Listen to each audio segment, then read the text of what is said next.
Hello, Truth Seeker, and welcome to another exciting episode of the Learn True Health podcast. You're in for a big treat. Eric Thornton is coming back on the show today. I've interviewed him several times. If you want to listen to the interviews I did with him before, you can go to learntruehealth.com and search Eric Thornton in the search bar for the past episodes. He is a spiritual healer, and when I set out to start the podcast, Learn True Health, I knew that health was not just physical, that it was emotional, mental, spiritual, and energetic. So we have to address all aspects of life. Now, I thought when I first started interviewing Eric that it might be too out there. Like it might just be, I might turn people off because it was, we're talking about stuff that's not in the mainstream. We're talking about spirituality and energy healing and stuff that some people might I don't know. I was afraid that it wouldn't land well. And boy, did I have nothing to worry about. I have had a flood of listeners tell me that their favorite interviews out of all 300 plus interviews has been the ones with Eric Thornton.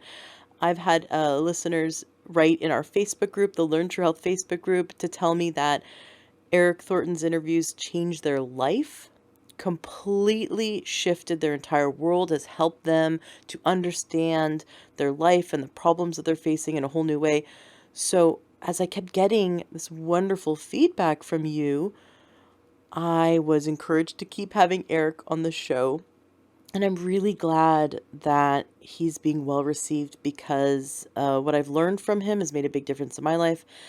And today in this interview, you're going to hear my experience of my first session working with him, in which he helped me to resolve a major life issue that I'd had since I was 9, that I was running my life. And so you get to hear about my session. I'm very thankful that I have this platform, that I built this platform to share this with you. To provide a way for you to have access to healers like Eric. So in one episode, you're going to hear from a doctor on how to reverse diabetes. And in another episode, you'll hear about how to balance hormones. And another, you might hear about how to lower stress or increase sleep. And then in this one, you're going to hear about how to protect yourself energetically, how to rid yourself of energies that are unwanted, what to do with the remains of loved ones, and why we should do certain things with ashes or with burials to support our overall health, emotionally, mentally, and spiritually. So we get into some pretty interesting topics today. And we also get into some physical healing around diet and nutrition. And so it's all just great stories. Just know that you're going to get a variety of topics when you listen to the Learn True Health podcast. I urge you to join the Facebook group.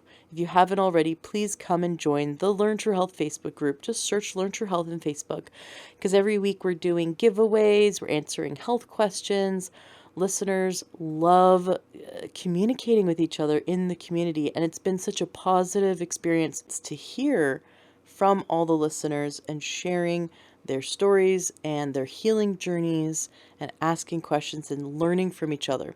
So come learn from the entire Learn True Health community by joining the Learn True Health Facebook group. As I was editing today's show to post it, I got a little hungry and I snacked on my favorite snack. And I want to tell you that if you haven't tried Energy Bits yet, you're missing out and you've got to get some. I interviewed Catherine Arnston several times. I believe it's 4 times I've had her on the show now. She's an expert in algae, and it's amazing. It's a crop, so you can't really call it a supplement, but it's these little M&M sized tablets that you chew, and it's actually, it does taste quite good. Other brands don't taste good, but her brand does taste good. And I chewed, and as I was chewing on them, I thought, I gotta make sure that you guys know that if you haven't already listened to the interviews with Catherine Arnston or learned about Energy Bits, that you definitely need to know about them. You can go to energybits.com and use the coupon code LTH to get 20% off. Buy a bag of Energy Bits. They deliver an amazing amount of pure protein that your body readily absorbs. So within minutes of chewing them and swallowing, you get a boost of energy, and there's no caffeine. It's just you're getting an energy source. It's pure. So get some energy bits, which are the spirulina, or the recovery bits, which are the chlorella. Now, recovery bits are the ones that will actually detox the body in heavy metals. So listen to the episodes with Catherine Ernst and go to learntruehealth.com, type in algae in the search bar, or you can type in energy bits in the search bar, and listen to those past interviews if you haven't already, and try some energy bits and some recovery bits for yourself, because they're amazing. I eat them every day. Listeners in the Facebook group are posting. If you follow in our Facebook group, you'll see listeners say, I love them and I eat them absolutely every day, and it makes such a big difference. So many people are saying that in the Facebook group. I thought, if you haven't joined the Facebook group yet, you might not have seen that our community is saying how much they just love energy bits and the recovery bits, and that they do notice a difference. So give them a try. They're a fantastic snack that will totally take away your hunger and increase your energy, and also provide you with minerals and vitamins and detox your body. So many good things. And when you go to energybits.com, be sure to use the listener coupon code LTH. That gives you 20% off, and you can use it every time you place an order. That's LTH coupon code for 20% off at energybits.com. Excellent. Well, thank you so much for being a listener. Thank you so much for sharing this information with your friends and family. Please come join the Learn True Health Facebook group and be part of our community. I can't wait to meet you there.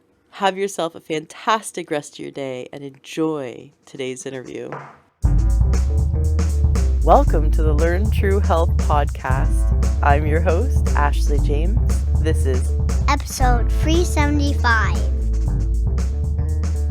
Well, we are back here with Eric Thorton, and not much time has passed for the listener because I just recently published our last interview, but for me, a lot of things have happened because I had my session with you. It was good. And that we're going to talk a bit about that, and we're going to talk about a few other really interesting topics. So for those who've never heard Eric, I definitely encourage you to go back and listen to the other episodes where we were discussing karma and spiritual health, and how that all of this cultivating spiritual health cascades into developing physical health and mental health and emotional health. And so we've covered that over a period of several interviews, and I've gotten great feedback from a lot of listeners saying they love learning from you. I've had a few listeners say it's been life-changing hearing what you've said. It really helped make their lives make sense. And so we're just going to continue to have Eric on as we dive deeper into these spiritual topics, and hopefully everyone can find more clarity in the answers that they're looking for. Because as we go to heal our body physically, many listeners have physical ailments.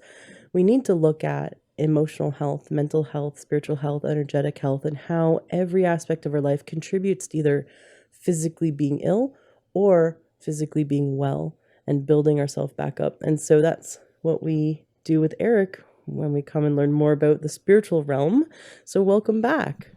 Thank you. The spiritual realm, well, one, I'm happy to do this because my purpose in life is to teach people about the soul and how it affects us energetically, mentally, physically, etc. And that's my goal in life. And so whatever people can deem from it, maybe it can offer a little bit of non-biased, maybe a little bit of non-biased, because I'm not against religion, but I don't promote it. I'm not against the New Age, but I don't promote it. I'm caught in the bridge between the two. And it's very grounding, and we try to make it logic. We try to make it understandable instead of a mystery in the work we do. And that's why it often changes their life, because it's like, oh, that's what that means. So if you're a religious person, we can actually help you, if you love that, help you have a better walk with your religion. And if you're a not, we help you have a better life, a better walk as non-religious. And so there's no judgment here in that respect. And so everything we do, everything I say to people is to help explain who they are, what they are, why they're here, how it's affecting their body, what that's all for.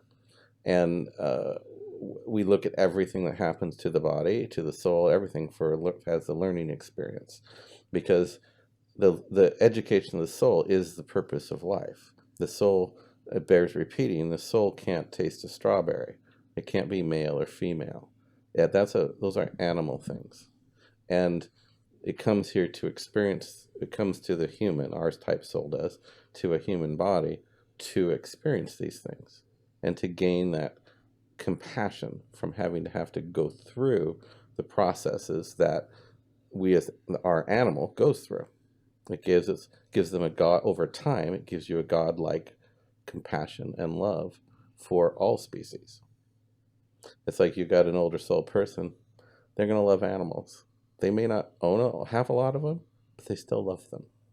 For someone who's a younger soul, they can eat them, you know, and abuse them on the way. Someone that's in between maybe wants them taken care of better before they eat them. It's not wrong to eat them. It's just how we deal with it that's wrong. But but anyway, the purpose why I'm doing this is to help people get a different perspective that maybe makes sense for them. And then the healing sessions are to help people heal, such as yourself, of things that drive us in a way that we don't understand, because the medicine men and women are not part of our lives anymore. Mm-hmm. So, like with your healing session, things changed for you. And and I'll of course let you talk about that, but this is common. Things change at this different level, and it relieves stress. And just by relieving stress, it changes how the body deals with life. And if a person is being compelled by something causing them a tremendous amount of stress, their body can't cleanse itself. Their body can't repair itself well. It changes your immune system. It changes your biochemical function. And if you can just relieve the stressor, things start to change all on their own. So as you'll see my website, it says I'm an exorcist. Well, I am. Exorcist means energy removal. It implies all these drama from TV and movies, but there can be a little drama, but most of the time it's not if you do it with full sight, full hearing, and full knowledge. Because then there's no argument, there's no guessing. It's just there. You see it, you experience it. You can remove it. So anyway, that's why I like doing this, is to help get that out. So tell me about your experience. Well, yeah, before I do, I want to clarify I want clarification from you. You said newer souls will just eat meat and might abuse animals. Medium souls start to think want humane treatment for animals, and then old souls that have had more experience in incarnations. Mm-hmm. They want to become vegetarian or vegan. They want animals treated properly, and they don't want to kill them for sustenance.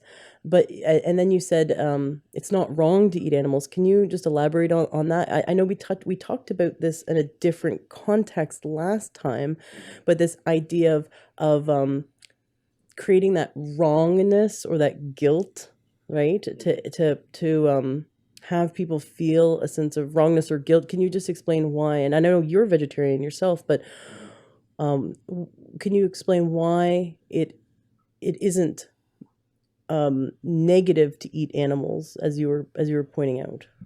Well, energetically, it's not negative to eat the animal if everything has a proper balance. So if we're going out, and let's say a hunter wants to get some meat, if he or she goes out and kills an animal properly, doesn't use a bow and arrow where they run around for 10 hours or 2 or 3 days dying. They shoot them properly. The animal is biochemically in better condition for eating because it doesn't have all that adrenaline and all that other stuff going on. But you've honored the animal by taking its life swiftly. And animals are a lower species, and all lower species on every planet in the universe are subject to being used by the higher species in many different ways. Unfortunately, we use elephants, for example, for many different purposes. I don't know if people eat them or not, but I would expect if they were desperate enough. But we use them in many ways, and it's fine if you're honoring the animal. If you're abusing the animal in any way, shape, or form, it changes them biochemically, but it also changes the way you digest them, the way you use them. Now, meat itself, as we get older, our bodies can't tolerate it because it acidifies the body. Not going to go into that whole thing right now, but it does, as everybody knows, when your body gets acid, you can grow things that you don't want to grow, called cancer. And if you keep your pH higher, you will not grow as many cancers. And I'm sure you've had people on talking about pH because it's a very important part of physical health. And so as we age, we can't tolerate meat well because of that factor. It takes a long time to digest, and it puts acid in our system. That being said, if you have an abused animal, it tastes different. It digests completely different. My family is our bunch of sensitive, so I mentioned this episode we had with chicken that we got that was organic from Whole Foods.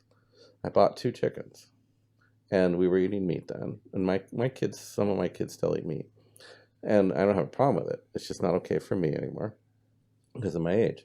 But these chickens were organic, free range, everything you can possibly do to be the most natural they can be from a supermarket. And and I just cooked it up their favorite way and served it, and literally the kids were pushing it around the plate, and they always loved to eat it before, and they were just kind of pushing it around the plate. And then I took a leg, and the leg was broken. Oh. So I looked at the other leg, and the other leg was broken. Oh. So that my kids were picking up on that abuse. And I had not blessed the animal for giving it its life for our sustenance. I hadn't taken away in the prayer.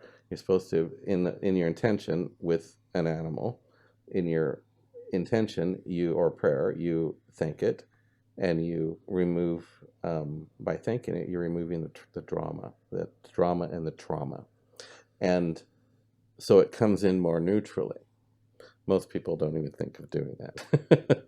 And so I thought, well, this is a good experiment because I had another chicken from the same batch. So we literally threw away the chicken. We couldn't eat it.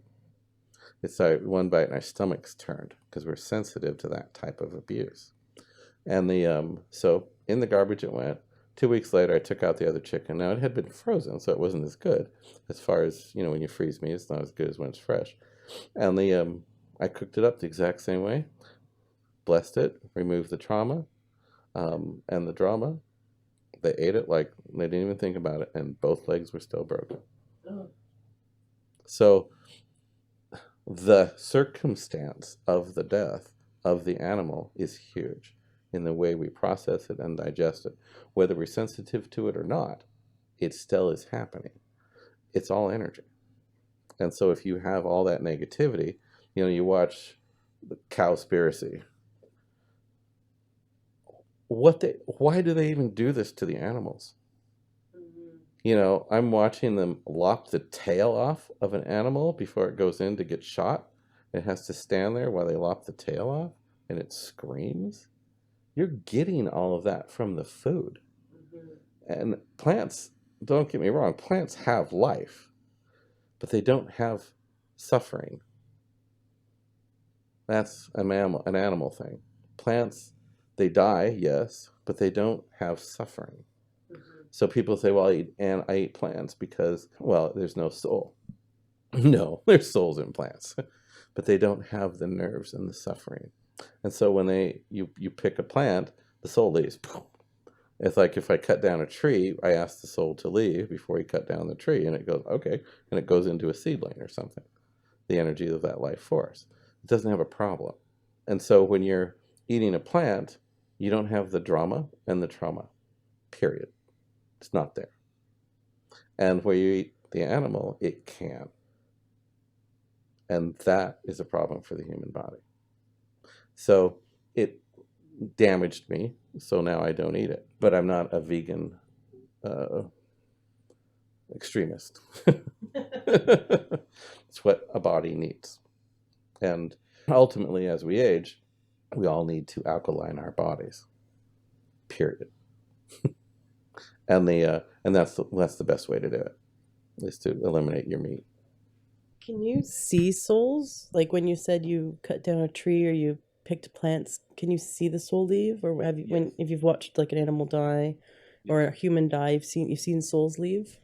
Yes, I do. I for example, well, when you talk to trees, you hear people talking to trees. You're talking to their monad, the sum total of all of their knowledge, of all of that species of knowledge. So when it leaves, it's quite dramatic. When that soul leaves, I see it, there's a tint change. And the tree will sit there and start to look unhealthy immediately. And they'll take when you pick a flower, it takes so long for it to wither. Well, the tree is the same thing. And it still has the evaporation happening, pulling water up from the earth, evaporation happening in the leaves. So you get I forget what it's called, the photosynthesis is the end result. But there's a pull. As the water evaporates from the leaf, it pulls the water from the ground. So that's still going on. But there's no life force to create the photosynthesis. So it immediately gets a slightly dull look to it, to me, because I see that life force is gone, the spark is gone. And then within a few weeks, it starts looking peaked. That anybody can see. Yeah, we see the souls of trees and everything else. So it's like I have fish tanks. We're in my office with the fish tank. And when the fish die, if I'm around, I see the soul from the fish go running around my house. And I go up to the fish dead in one of the tanks. And I have to go fish it out. So you've seen a soul of one of your fish swimming around your house, and that's what prompts you to go find the floating fish in one of your tanks. If I was home when it died, I would see that before it left. A fish soul isn't going to come back and visit like a dog soul. But a fish soul just will wheel around the house for a while and off it goes. And so if I'm home, I will see it. There's a little light that I'll see floating around the house.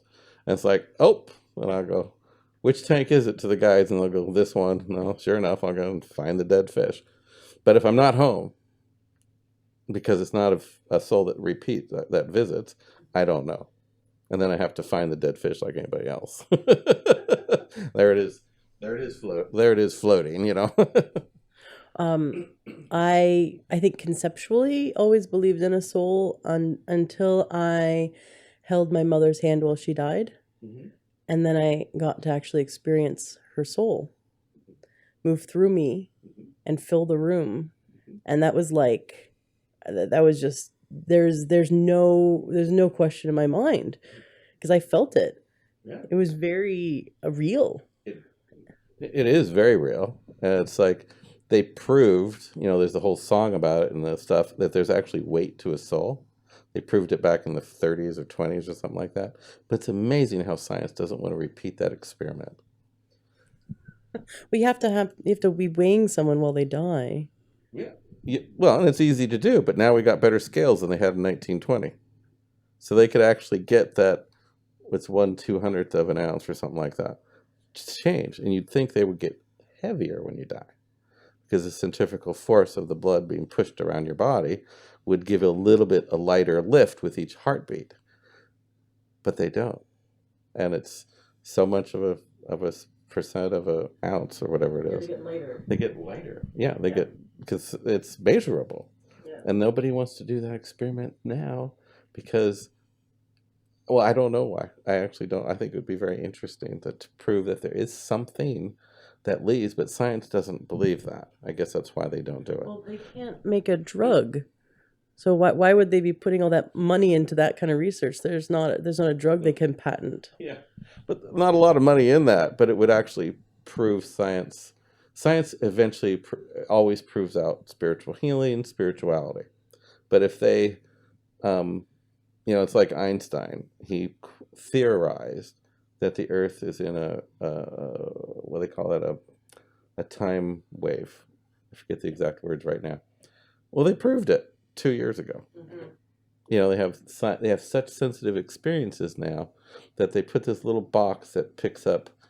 I read about it. You can read about it online in the NASA journals, and I forget what it's all called. But there's this box that can measure magnetic pull, and they put it up on one of the satellites, and it measured magnetic pull around the Earth in all these different places, and they showed that we were in a time warp. That's what Einstein's called it.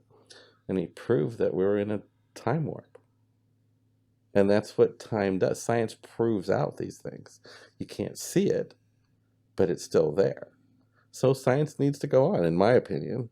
Well, there is a soul there. It keeps us alive. Well, let's learn to work with that. But no, they go, nope, don't want to go there. And they have to go there eventually, because that's what science is. You reminded me of a study that I read recently that blew my mind. The power of prayer, and those who are atheists or not. Everyone who listens to the show all comes from different backgrounds. So, for some people, the idea of prayer is very foreign. Our 4-year-old the other day, I talked to him about prayer, and he goes, "I don't know how."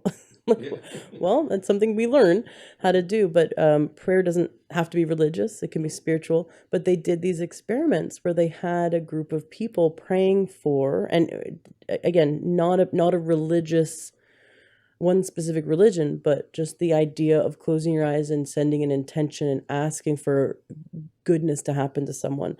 And they did this for people in a hospital, and they found that those who were prayed for got better faster and had a higher survival rate than those who weren't prayed for. And that's, like you said, and it's very consistent. It's absolutely consistent. And it's 100% of the people that would be experimented with. They may not be able to measure it all on every person, but something will be changing in them. The power of, it's called, biblically, if you're using the Bible, it's called the gift of petition. And some people have a little more of it than others, but that means when you ask, it will be considered. It's not the gift of command, but it's the gift of petition, it's called. It's amazing what our intentions do. It slips right into one of the subjects we're talking about today, ashes. Yeah, I definitely want to get into that. Do you want to talk about that first, and then we'll talk about my experience working with you? Okay. Yeah. So the intention, when the power of petition, works all the way to the point of death and after death. It's not just when you're alive. So you have someone let's just talk about death for a moment. It's kind of the first starting of that. When you die, the soul that can be weighed leaves the body. It's a freeing that occurs. People, if they're aware of spiritual growth, they actually celebrate when they leave the body, because it's like a huge relief of pressure on the soul. That being said, when you're dying, people can hold you back. You hear all these stories about people dying in the hospital when everyone goes and gets a cup of coffee. Because their intention, oh no, we don't want him to die. No, and we got to be here for them, and you're holding on to that soul with that intention.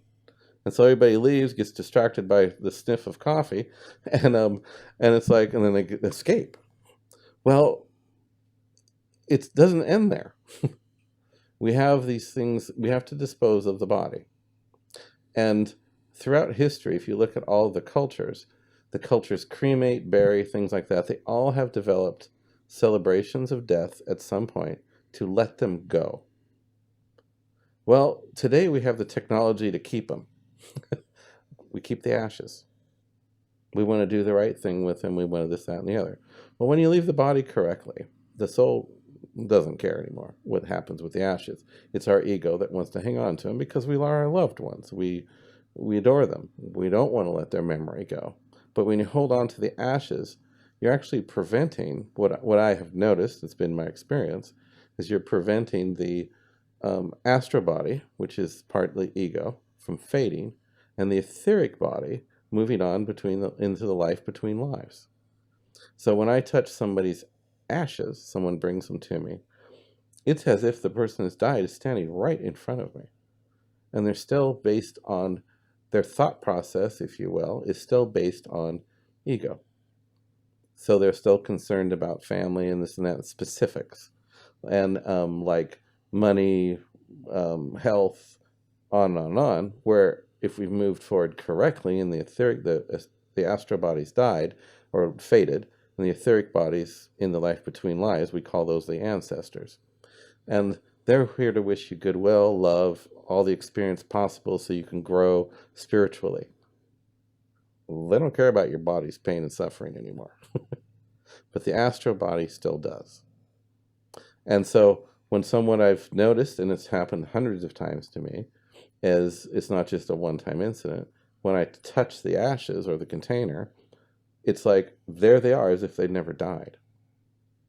And they know they're dead, but they're still hooked in the ego because they haven't been able to be let go of yet. So the act of burying the ashes, scattering the ashes, you are mentally letting go of that contract with your loved ones. And that includes pets. And you have to, when you do that, it is the end of that connection to the physicalness of that person. And it enhances the connection to the soul of that person. The etheric body is a much more delightful thing to have around us. Our ancestors are grand and have the best intention for us. But they can't get there unless we let go. And so I've shared that with a lot of people, and when they have let go of them, they feel better. They feel it's complete. And that's why throughout the world, we have all societies who never talk to each other at all do these burial rites. Some, like I said, some bury, some burn, some mummify, but they put it in another place and they let go of it. Because that's a universal knowing of all people feel that. It's like when your mom died, you felt her soul leaving. Well, if you're holding on to it, that soul can't leave all the way. So then when you finally do it, it's let go and it's like you feel clean. So I don't agree with saving ashes for any length of time. You know, if you take a month or 2 or 3 or 5 or whatever to do what you want to do with the ashes to fulfill the person's last wishes, terrific. And then we've got to move on. And then it helps the whole family because they become ancestors in position to everybody in the family. And that includes people we don't even know, part of the extended family that we don't even know that they get to help. So it helps heal. You might look at in a small way, it helps heal the planet when we bury people or disperse them and let go of them correctly. So I highly recommend that to everybody. Well, the reason why we bring this up is that I have my parents' ashes and the ashes of my second cat who lived to be 20. So we have those. Yeah, Muffins was awesome, and and then we had talked a little bit about it before, and I read your article on your website, ericthorton.com. And I thought it'd be really interesting to talk about this because so many people save their ashes, their loved ones' ashes, as I have, and also now they do things like make jewelry out of them. You can there's companies that turn ashes into diamonds, you know, like diamond-looking objects, turn them into jewelry to wear, like put the ashes in some kind of glass, and so you can wear the ashes. And so by holding on, you're saying not only there's something going on with your physical energy that's being affected, and your loved ones' soul can't go move on completely because you're holding them here. Right. So, what kind of physical ailments have you had your clients resolve by letting go of ashes? It's stress and freedom. When someone passes properly, we are sad that they've passed, but there's also, if they've passed properly and moved over, there's a freedom now that exists that people almost feel guilty about. We don't have mom's requirements anymore or grandpa's requirements anymore. When you hold on to that, you're actually holding on to those requirements energetically. And so you can't develop who you were supposed to be after they have passed. We become orphans. It's normal. And then the rules aren't there anymore. We get to fully develop our own. So that alone changes your life, and it relieves stress because you don't have their requirements. We all have narcissism. So we set these requirements up for our children to learn how to be adults. And they feel that all the way through adulthood, just like I do. I hear the inner parental voice, and when they die, that changes. When my father died, my father wasn't a good man. He was a bully. Not going to get into all that. But when he died,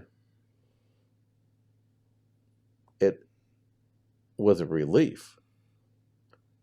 When his father died, who was a very good man, lovely father to me, it was also a relief. Different type of relief. But it still occurred because, again, the requirements that I had to have for those people to relate to those people is now gone. But if you hang on to those ashes, you're going to keep mourning those requirements. You're going to keep thinking about it. You're going to keep engaging those requirements. And yes, when we let go, we miss part of them, but it also frees us physically and energetically. I have a kind of an anecdotal about this. It was an animal. I was working with another practitioner. We were doubling up on clients for a couple of years. And her name was Laura Smith. I think she's in Montana now. This lady comes in, and she is completely distraught. Her animals have been dying, and her life was just miserable. And we both got into her energy, started doing the energy work, and we kept hearing, "It's cold, it's dark, and I can't get out." And we're like going, we're both hearing this second hearing. "It's cold, it's dark, I can't get out. It's cold, it's dark, I can't get out." And it kept repeating to us. And we're looking at each other because we're reading the same thing. And we're like, what is cold and dark and can't get out? And the lady goes, "Oh, I put my dog in the freezer. I want you to bring him back to life." And I was like, oh, the soul was stuck in the freezer. I'm gobsmacked right now. I'm like, We were totally like, I just totally use your word, Godsmack. It was like it took us a minute to recover because it was like but that's the truth. She was hanging on to that, and because she was in a very abusive situation, etc. Many extenuating circumstances, so she really clung to her animals for support, and that soul was not going anywhere, and it was pissed. It's cold, it's dark, I can't get out. It had no idea what a freezer was because it was an animal, but it was cold and dark and couldn't get out. So we encouraged her to bury the animal. That we assured her we couldn't bring her back to life because we were trying to appeal to herself and she was having psychotic problems. We said because he had frostbite. So, but it was like, okay. So we need to bury this, and we need to let this animal go. And when she went through that, she felt better. I can see that. But that was a poignant moment for me in understanding about hanging on and about ashes, hanging on to any of these things.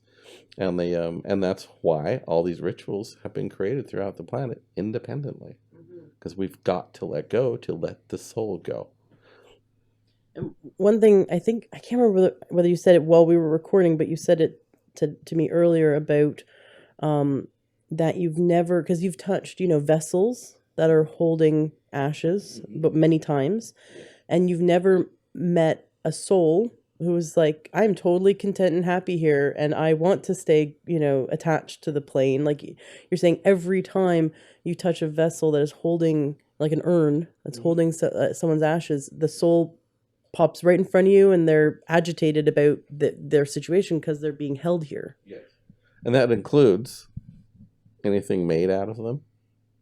If like I was watching on Antiques Roadshow, Queen Victoria gave special gifts of little boxes with bits of her hair in it while she was alive. Well, they're floating around getting it's a prize to have something like this from Queen Victoria. It's like, well, I could connect to her instantly if I touched that hair or touched the locket that it was in. And it's because energetically, you have the most familiar object in the last life that person lived. You have the molecules of that, which is the burnt or bought pieces of the body. And so it's a direct connection to that soul. And if you're hanging on, which is if you're holding on to the ashes and things like that, that soul is stuck. It can't move on. That's been my experience, and it's been consistent for all the years, my whole life doing this. And I don't know everything, but it is consistent. And it is current information.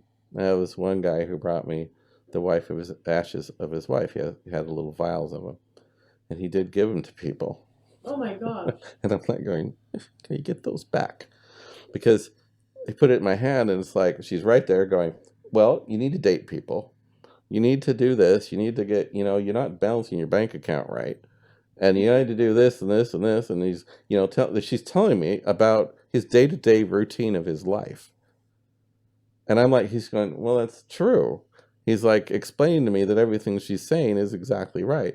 And he hasn't moved on. He hasn't started dating. She's going, he had married her when she had cancer and took care of her till she died, which is nice and honorable. And she lived for quite a while.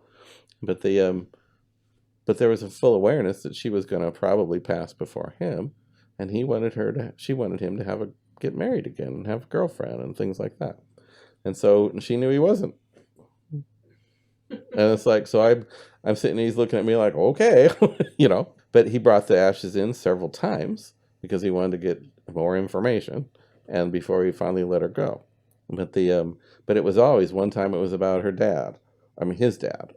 The information he had about some medical issues that were going on with him. And of course, she was absolutely correct. But which is convenient, except you're holding the ashes back. And I could have tapped into the ancestor and maybe found out that Dad was having a medical problem. Or the ancestor could have come forward during the session, and they do that and tell us there's something going on. They're not supposed to have this happening. And we can intervene or prolong the life because of the information they're giving us. But it needs to come from the ancestral place, not from the place of them being stuck on the earthly planes. So that is, the motivation is very different when we have passed over correctly. So anyway, we got to write that down. Well, my experience working with you, and I don't know, everyone I've told, my friends that I've told, I start with, this was life-changing, but that is so cliche to say that. And I even had a friend go, isn't every healing session that you ever get like life-changing until you get the next one, right? And I'm like, okay, it so doesn't describe what I've went through with you. In our very first interview, we were talking about, it was probably it was either our first or our second interview, after you told your story. And for listeners who haven't heard it, they got to go back to the first interview because your story is amazing. During one of our first two interviews, we discuss, or you talk about and teach about possessions.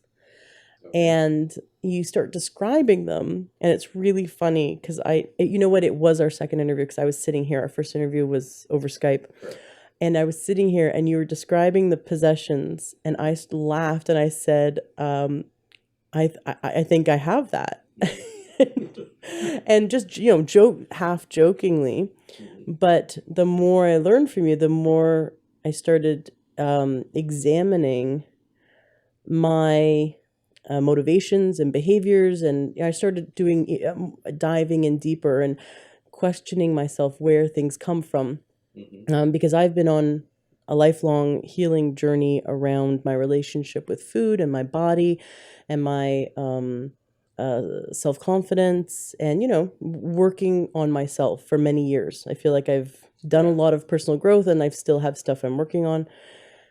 And what I really got in the last few months is that I would set a goal. Let's say a new health thing I'm doing is not eating after 6 p.m. Sort of like intermittent fasting. I have a good dinner at 6, and then I don't have to eat the next day till like 10. And then I go to bed on an empty stomach. I definitely, there's lots of benefits to it. And I was excited. So I started doing that. And at 6:01, little voice in my head would start arguing with me and would not shut up until my head hit the pillow. And my head hit the pillow, and it would still try to get me to go to the kitchen. And I'm like going to sleep at 10 at night, and that little voice in my head would be trying every which way to get me to break this goal, right? And I've had it for as long as I can remember, and so I really thought that that's just part of me, or in some spiritual circles they call it the devil archetype, where it's like we always test our own resolve, right? And so there's this inner conflict that I was dealing with, thinking it's just me, but also I started to get kind of pissed off. Why, I understand the science behind it. I believe in it. I want to do this one thing, right? Like this intermittent fasting. Why would there be another part of me fighting it? What's going on? What's the payoff, right? And the more and more I listened and argued with this voice that would get more and more persistent, I realized, and it took me a while, but I realized it wasn't my voice. And I'm like, okay, who am I arguing with? Can be a big problem. Right. And then I hadn't gotten too far into, but I started to see this voice in other areas of my life. Because I'd have to distinguish this voice from, and I've actually had experts on the show talk about sort of like the different aspects of self-talk, right? Where, some self-talk can be really positive, and then there's the self-talk that's really negative, and where does that come from? And what's that designed to do? And I had one expert on the show talk about how this negative self-talk comes from wanting us to learn, but it's kind of like so negative, so if you're near a hot stove, it might say like, oh, you're such an idiot, why would you burn yourself? It's like that very, very negative, almost like a bully, right? It's a form of self-preservation, right? But in a very negative way. I mean, it could have said it very positively, like, oh, good job not burning yourself near the stove, or whatever, right? But I would notice that the voice or voices, or just these aspects of my self-talk, my inner dialogue, would be negative. Then I would catch myself going, okay, is this true? Wait a second, this isn't true. Like I'd be with a friend, and all of a sudden that voice would say, she doesn't really like you. Do you notice that she just rolled her eyes? She doesn't, and it would start to corrupt my thinking, right? So now I'm doubting myself, feeling very negative about myself, and always like the inner dialogue would at every which way have me questioning myself. And so there's a lot of inner conflict, because I use like a lot of tools from NLP, neuro-linguistic programming, and hypnotherapy, and all the personal growth I've done. I've taken all the landmark classes and all the personal growth work. I'd have to very consciously catch myself and redirect, but I would always be fighting these other belief systems that were inside me. And so I'm like, okay, so I was very conscious of the fact that I was having to catch myself and and redirect and stay positive and not give into the thoughts. Well, right before, because I saw you recently, was it like 2 weeks ago? It was, yeah, very, very recently. The weekend before I saw you, I had our son. My husband's the one holding the microphone, so I'm looking at him. My husband stayed at home, and I took our son out, and we were going to the park or something, and the voice in my head said, "Let's go to McDonald's." I mean, and everyone that listens knows like how healthy I eat, right? And so that little voice was just like really audacious to say that, because I haven't had McDonald's in 8 years, or 9 years. No, 9 years. And then it started to say, well, you can have the fries. And I'm like, and I know I'm not going to eat those fries. And I started arguing with that voice, and I realized this voice is not me. There's not one molecule in my body that wants McDonald's. Like, I am very congruent about the fact that I do not want to eat that garbage. And this little voice goes, well, let's have the chicken McNuggets. They're so good. And it starts describing them and giving me images in my mind. And I'm like, no. And so I had to physically drive around, like to Monroe and around, because I was going to go up Highway 9 where there's a McDonald's. And I'm like, I am driving around this McDonald's. Oh, yeah, that's right. I was going to Everett to have to meet up with a friend and go to a park. And so I had to drive, like, make sure I wasn't near a McDonald's, because this voice was hell bent on us having McDonald's. And that's when it was really cool how it happened, that I got, in the past I might have given in, and I have often given in to this voice, thinking it's just a part of me, or oh, it must be what my body needs because this is what a craving is. And no, a craving does not have a voice. It does not have a consciousness.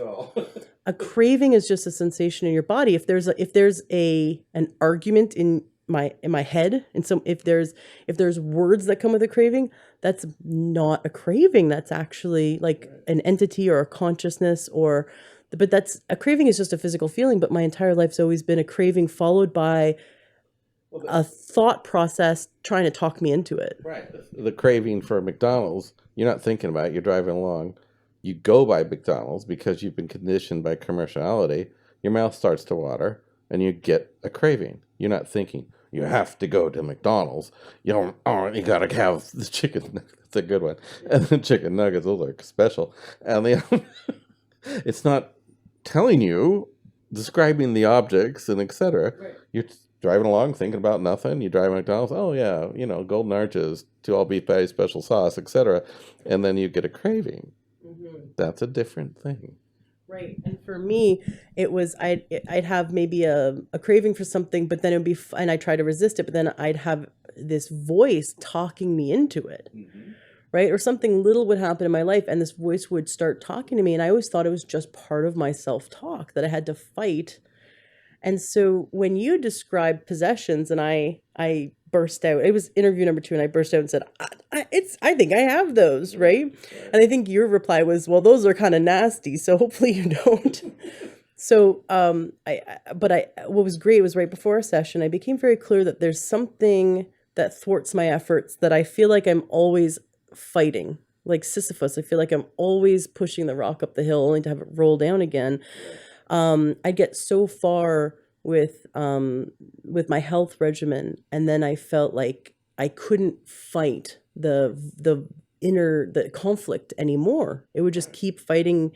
And so, I would take great measures, like we don't bring any junk food into the house. And, we've been, sugar-free, we eat as vegetarian as... We put the lock on the inside so we can't escape to go to McDonald's. Right. Yeah. Yeah, and we live out in the middle of nowhere, so it's not like we can go to a 7-Eleven down the street or anything like that. And my body has even gone so far, thank goodness, to have developed allergies to things like dairy. So it makes it really easy to not eat junk food when I'm allergic to it and I have violent reactions. Yeah. But still, I've taken a lot of measures. And yet that voice would always be driving me crazy, having to fight it. So it became clear that it wasn't a part of me. Well, if it isn't a part of me, what is it? I mean, I'm not schizophrenic, right? And I don't have these kind of mental health issues. I know that about myself. So what is it? What's going on? I arrive at our session and we sit and talk for about 90 minutes, and I explained. Tell about the dream. I was okay. I'll get there. I explained to Eric, this is what I want to work on. This voice, I really feel like I have an inner conflict, and it isn't me. And I really get that it's not in alignment with my values, my beliefs, my goals, anything. So let's get rid of it. And Eric's like, okay, well, let's have you lie down on the table and see what your guides and angels say, right? Right. The table, by the way, is very comfortable because I spent like 5 hours on it. Right. But what happened a few weeks before, I had a very vivid dream that Eric was trying to kill me in my dream. And I woke up telling my husband, I'm like, I don't know if I can trust him. I mean, that's such a vivid dream. And I tried to analyze it over a few days, and I realized that it wasn't true, that you weren't going to actually try to kill me. But We try to keep people alive. yeah. But it stuck in my mind as like this. There's like this little threat, and then when I was here with you, you told me about how some people, I think because you were happy to see that I found your house okay and I had no problems getting here, and you said a lot of people, if they have possessions, will try to prevent them from actually coming to the house. And I imagine that happens with other healers as well. If a sort of like a parasite, when you start doing a parasite cleanse, if you don't do it correctly, the parasites become agitated and it makes the person even sicker. And so it's like an energetic parasite is going to feel threatened. And you've had people not be able to find your house, even though it's very easy to find. The car breaks down, they get injured right before coming. And you had one man, as you described, heard a voice in his head saying, continually. He heard him continually saying, Eric Thornton's going to kill you. Eric Thornton's going to kill you. You can't go to Eric Thornton. He's going to kill you. And it repeated all the way here and the weeks before. So it's interesting. Some people get this even before they meet me. They get my name in dreams saying, don't go to Eric Thornton. He's going to kill you. And I just sit there and crack up because I'm like going, I don't want dead bodies hanging around my house. They start to stink after a while, But it's our job is to bring life, but their job is to bring grist. So you look at all this that's happened to you, which you'll finish your story in a few minutes, but it's also helped you. So I'll let you finish your story. Well, what happened when the guy was having this repeating in your head is as what you described to me is he got up to your front door and shook your hand, and the moment he shook your hand, the voice disappeared, and he's like, oh, okay, this is real. Right. Like, yeah, Eric's the real deal. But that was his possession trying to prevent him, right, from coming to see you. And so I wonder how many people have had that experience where they've wanted to go see a healer, and their possession has prevented them from getting that work. Well, it can prevent them, but most healers aren't exorcists. So sometimes, not every time, but sometimes the healer can actually promote the possession being stuck there longer because they're not able to see that it's a possession, and they teach the individual how to compensate or teach their body how to compensate. So this thing can work even better in the background because now this person's learned to compensate. So the compensation is what's the education. So all these years you've had this, it taught you to search. It taught you to be inquisitive. Why? Why am I feeling this way? Why is this happening to me? You had no context because the medicine men and women aren't around, but it literally got you to think beyond the box, subconsciously at first, and then consciously, and then when you connected to someone that could help, it went, no. But the other people, it didn't do that. You didn't have the realization because the practitioner wasn't a threat to it. Mm-hmm. So I would say if 60% of the people coming to me have big enough possessions that they hear that voice. It also makes them doubt themselves and anything that can happen. Because it's compelling them in ways subconsciously and consciously. Yours was compelling you both. Some people's it's only subconscious, and and it all is to teach us to grow and to search. So it has done that, and we have to find the value with it. You're here today because of that possession. You're inquisitive. You're doing the blogs. You've been involved in health for how many years? I don't even know. Because of that possession. Did it make you feel comfortable? No. Did it make you feel better? No. Did it cause medical problems? Yes. But it also stretched your brain so that you could bring goodness to the planet, which is the motivation that it had to stop you from doing it, to provide that opposite. Pull back, make her sick, make her unable to do this, that, or the other, and she'll have less effect. You're an old soul. You'll have less effect on the planet. So that's its motivation. And for you, it actually backfires for it because it teaches you to search. And you've become who you are because of that possession. So it's not wrong. Is it uncomfortable for the body? You bet. But when we actually find someone that can remove it, it's going to resist because it's been there for so long and it's worked well.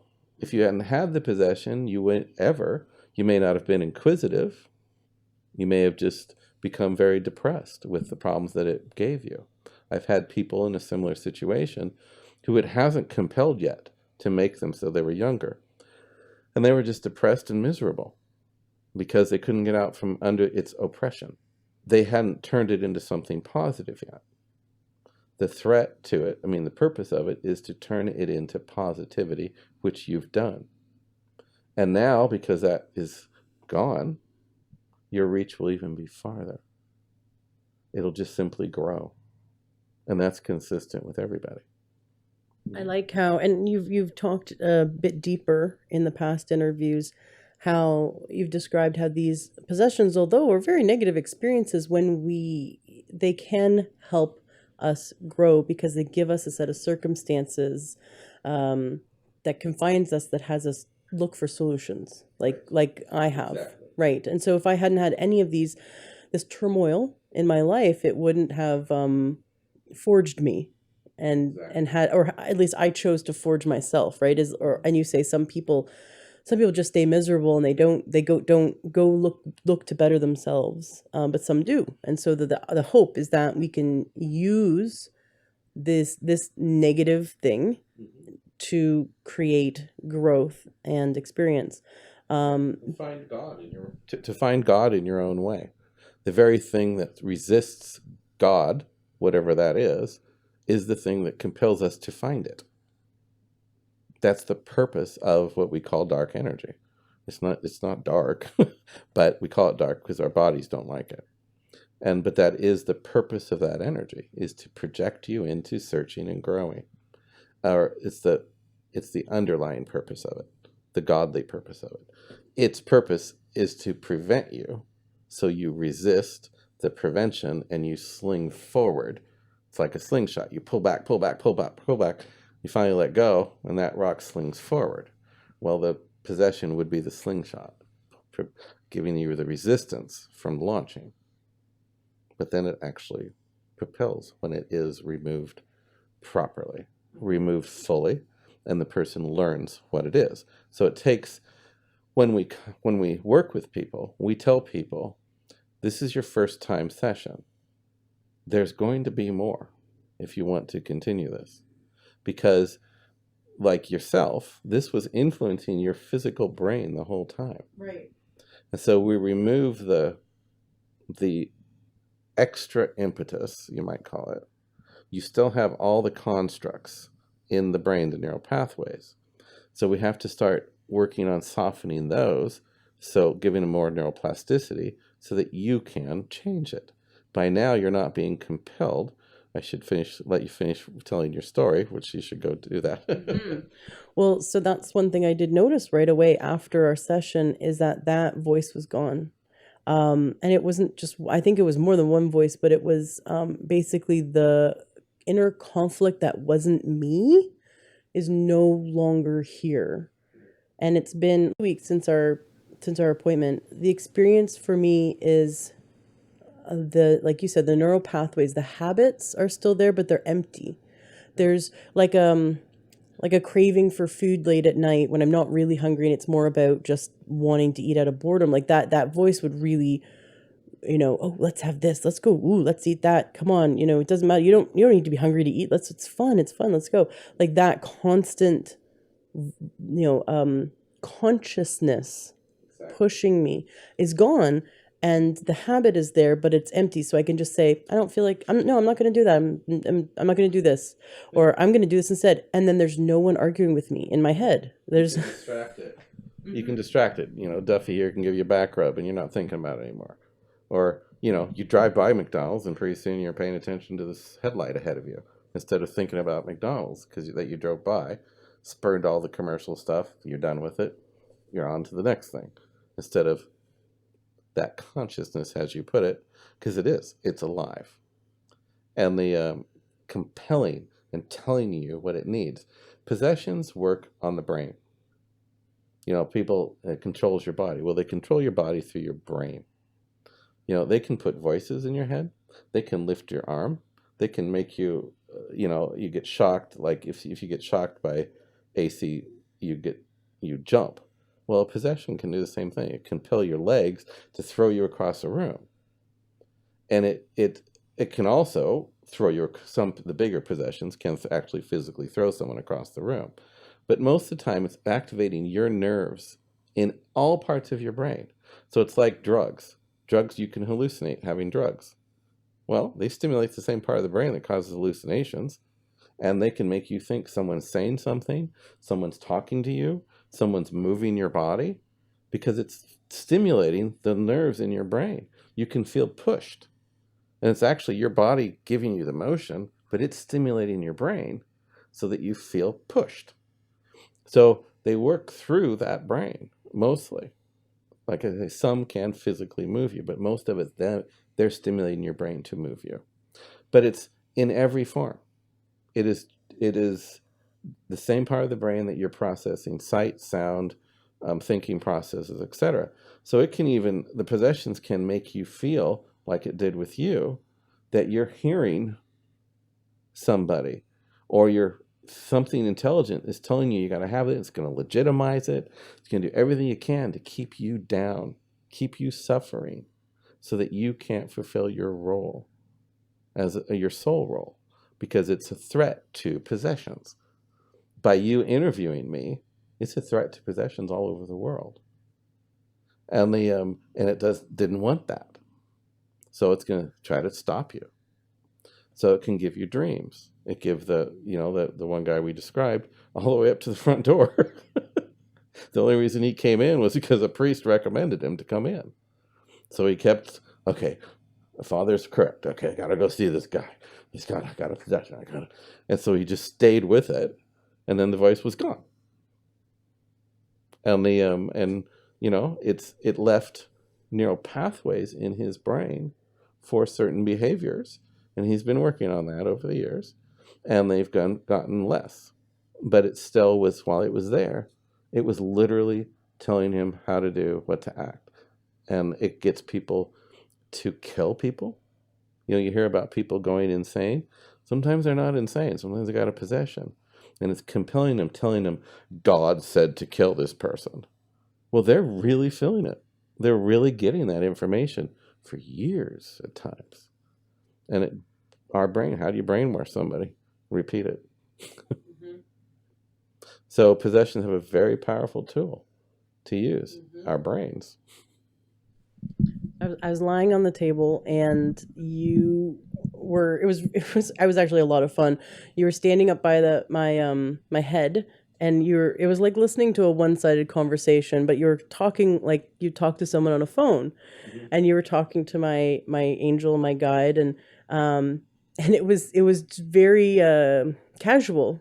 It was had intention. Right. It was like you guys were at work, kind of having a safety meeting. Right. And you were just like, okay, do you want me to work on this first? No, this. How do you want me to over here? Okay, All right, okay, you're gonna come in. Okay, you're gonna do that. And it was it was just neat hearing this like one-sided conversation as you're talking to them, and then you'd come over and you'd ask me a question. It's like the how do you know that? Like you'd say something, and it was so cool because I didn't really give you a lot to run with, and you'd be like, okay, when you were this age, this happened, and I'm like, and you described a house, and I'm like, yep, that's that. Yes, that happened. Yes, okay. And so then you were ready to remove one of three different possessions, and you explained their energy and their purpose. You described the three possessions, and you at the very beginning you did a prayer of protection over me and from head to toe. And you're about to, and you don't like ever touch me. Your hands are sort of above me, and you're about to kind of come in and work around my heart chakra, and then you pull your hands back because I could tell they told you something.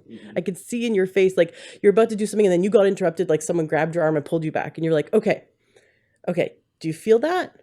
And it was like I could tell that my guides or angels were saying, hold on a minute, she has to, slow down. Eric, she's got to feel this. They wanted you to feel it because you're an old enough soul that you could feel these things, and it offers you legitimacy if you can feel something that is not coming from me.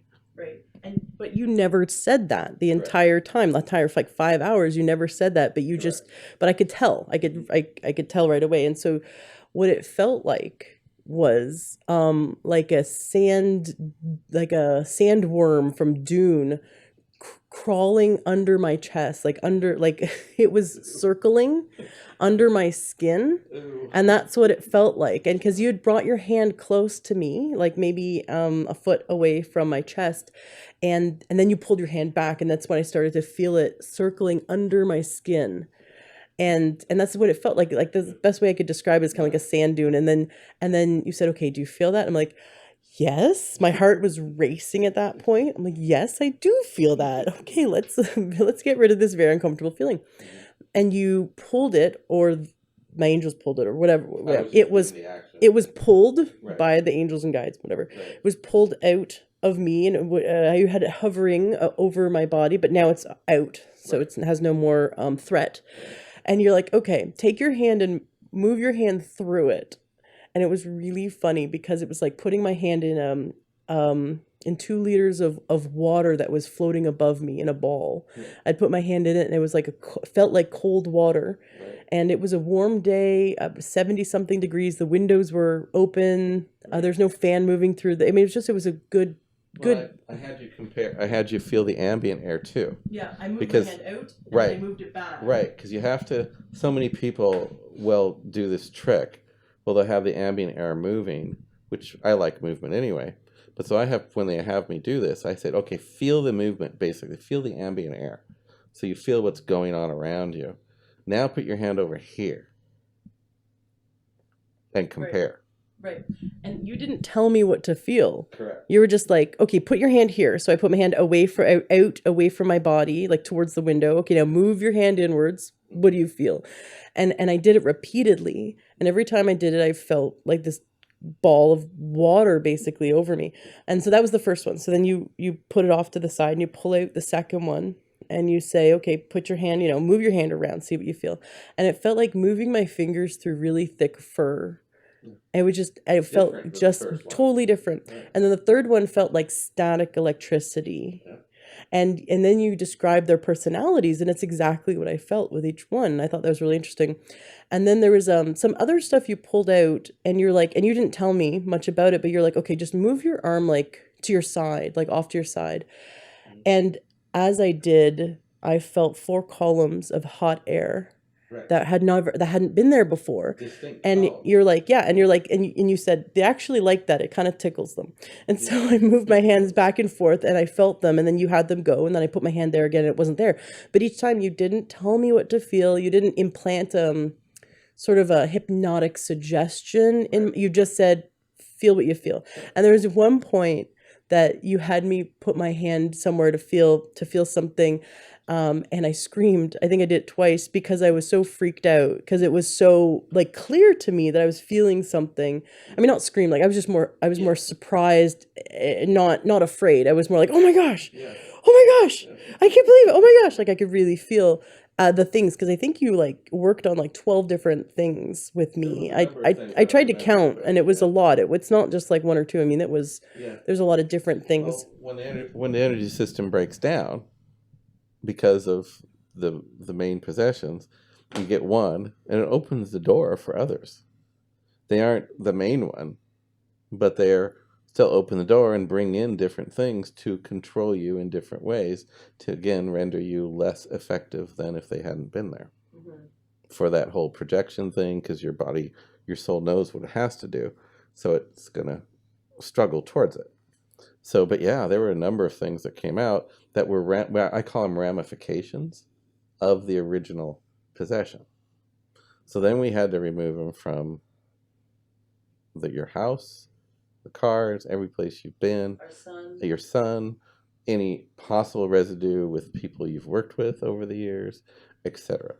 Because it opens the door for all of these people.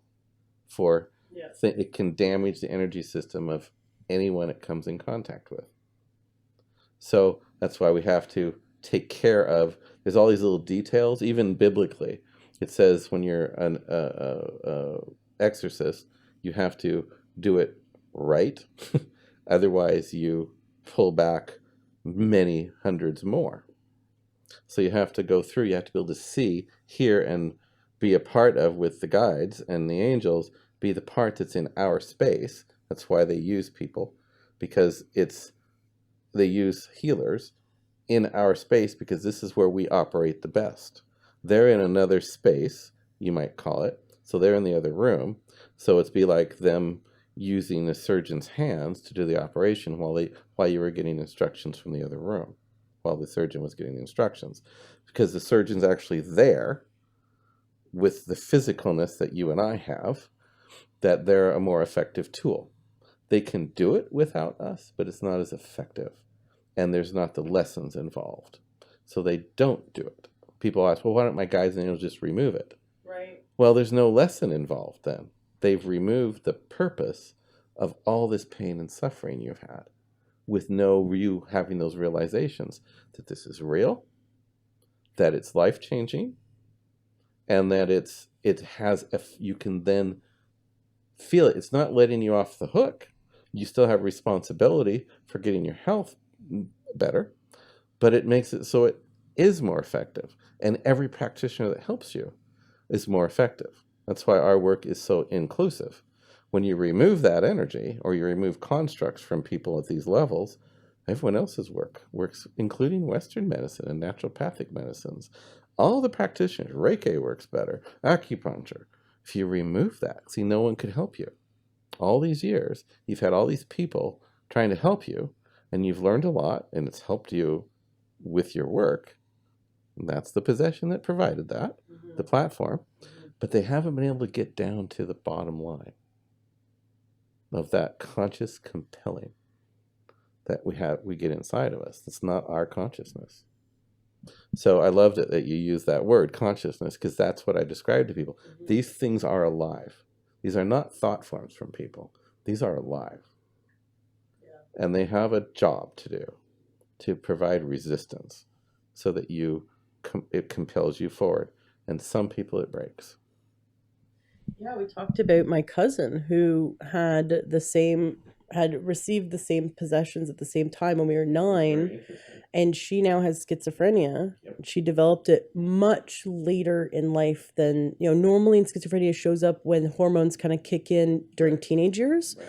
And hers showed up in her late, actually no, she was almost 30. I'm just thinking of it now, and it really kicked in when she was almost 30, but she had received the same possessions at the same time. Mm-hmm. And it makes total sense now, looking at her life and seeing the turmoil that she went through or the same conflict, inner conflict, but because we're different, obviously different people, different soul pathways. And I can see how someone who's maybe not, I don't know, as stubborn as I am would, I mean, I'm just saying, yeah, Duffy's laughing. Yeah. But someone who's not as stubborn as I am would have given into the voices and been driven insane. Exactly. Now, the driving insane isn't wrong.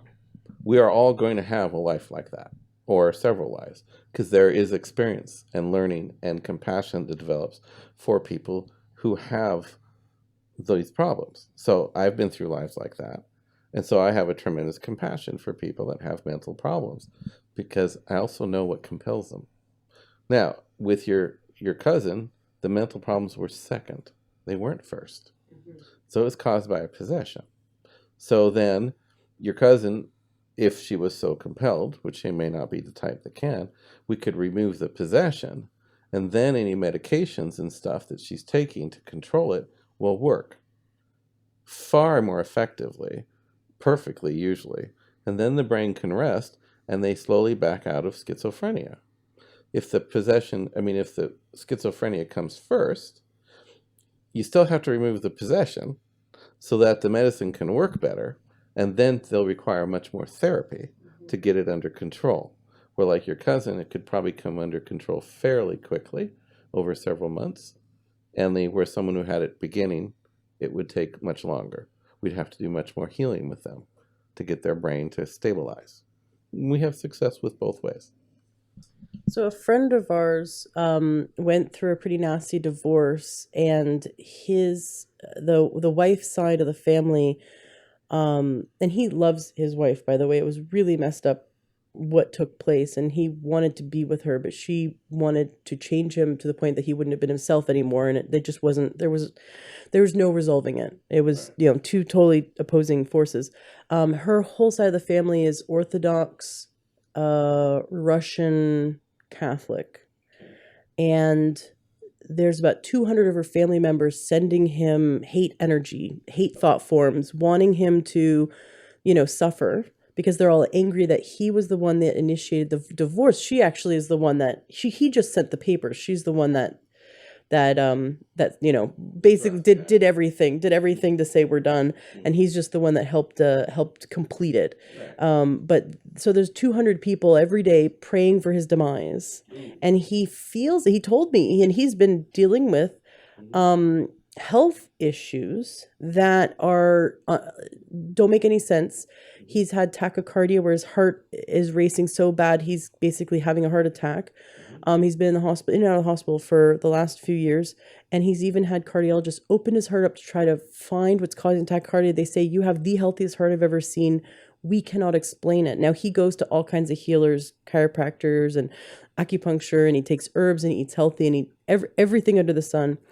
And he still has these issues. He'll just break out. He'll have these attacks where his entire body will be inflamed, and he'll be covered head to toe in inflammation and scales and hives, and I've told him okay, we need to eat an anti-inflammatory diet, and you need to rest, and he's tried everything, and when it comes down to it, he really feels like the thought form of these people this energy from these people are harming him.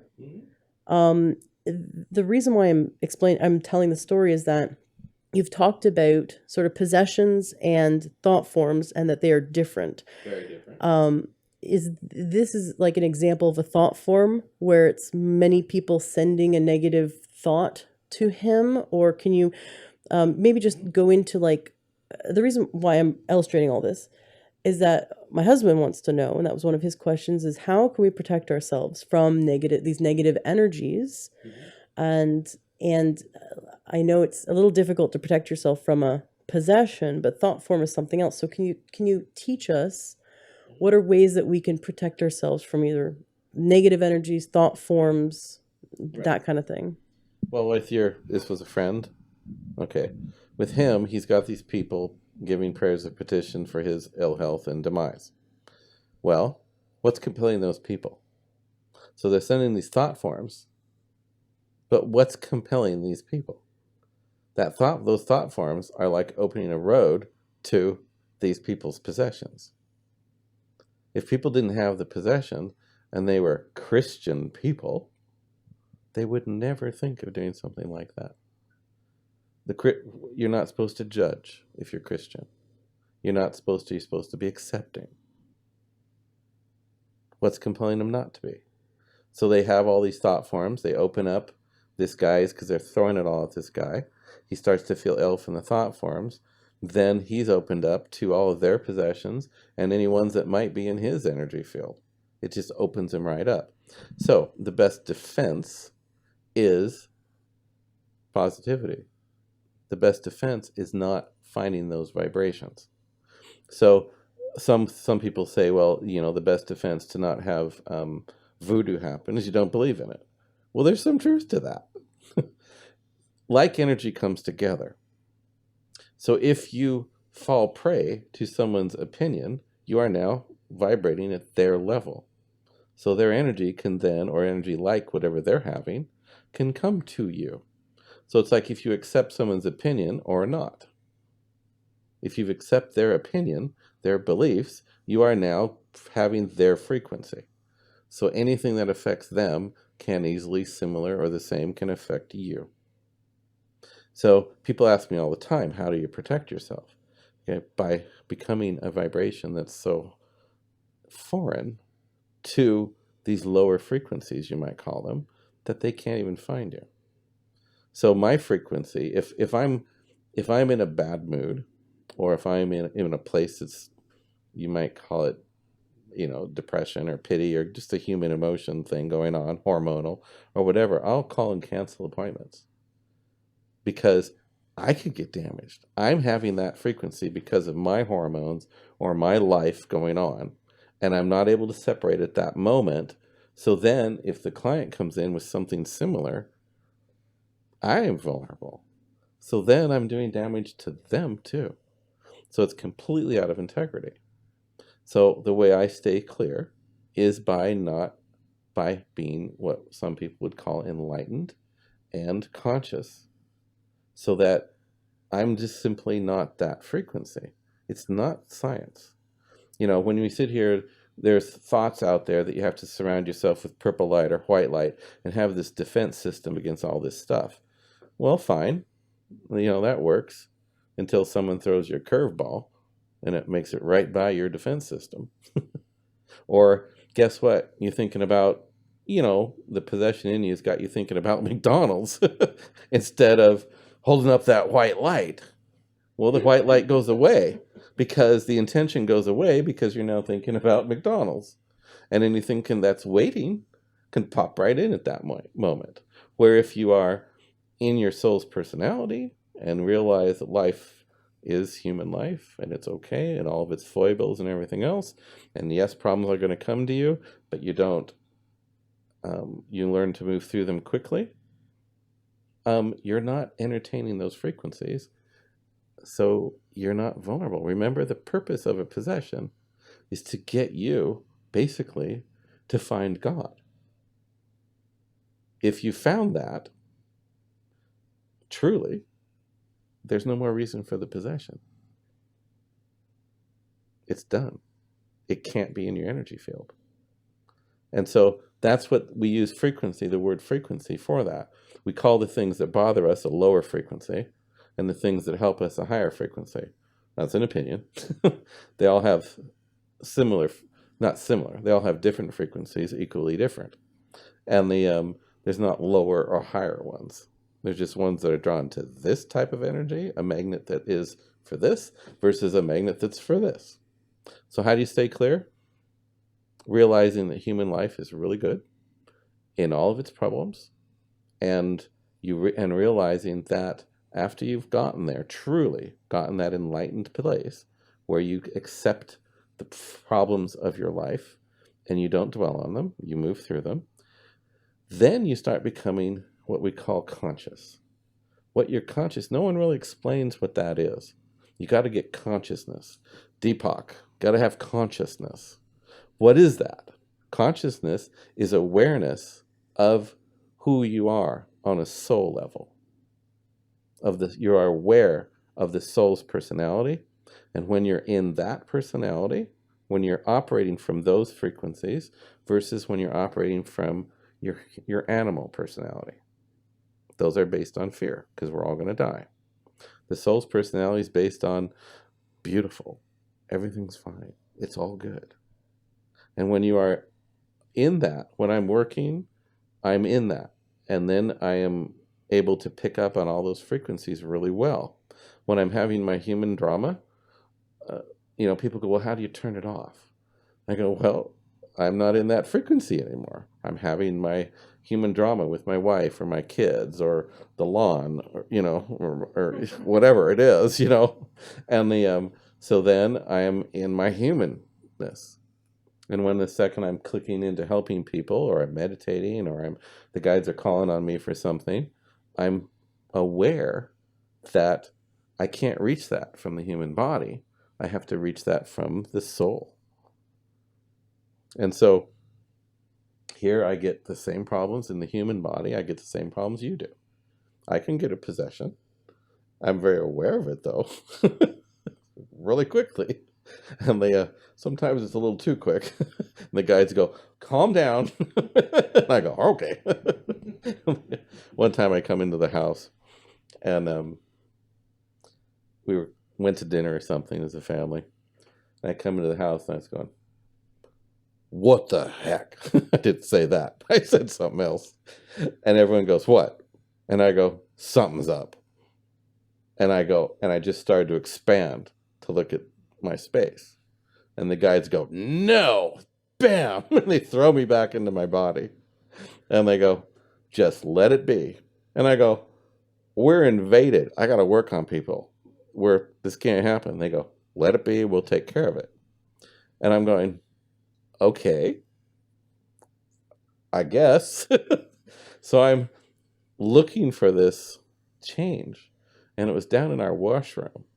What we call a negative vortex was sitting in my washroom. And it was causing this negative feeling in the house and drawing in all these ghosts and poltergeists into my home. So I came in and it was like, what the heck's going on? I'm seeing all this stuff and smelling the classic things, cologne, cigarettes, cigars, all this stuff the second I got in here. And then I'm looking around and the house is full of all these energies. And I'm just like, something's broke here. Found it, and they said, leave it alone.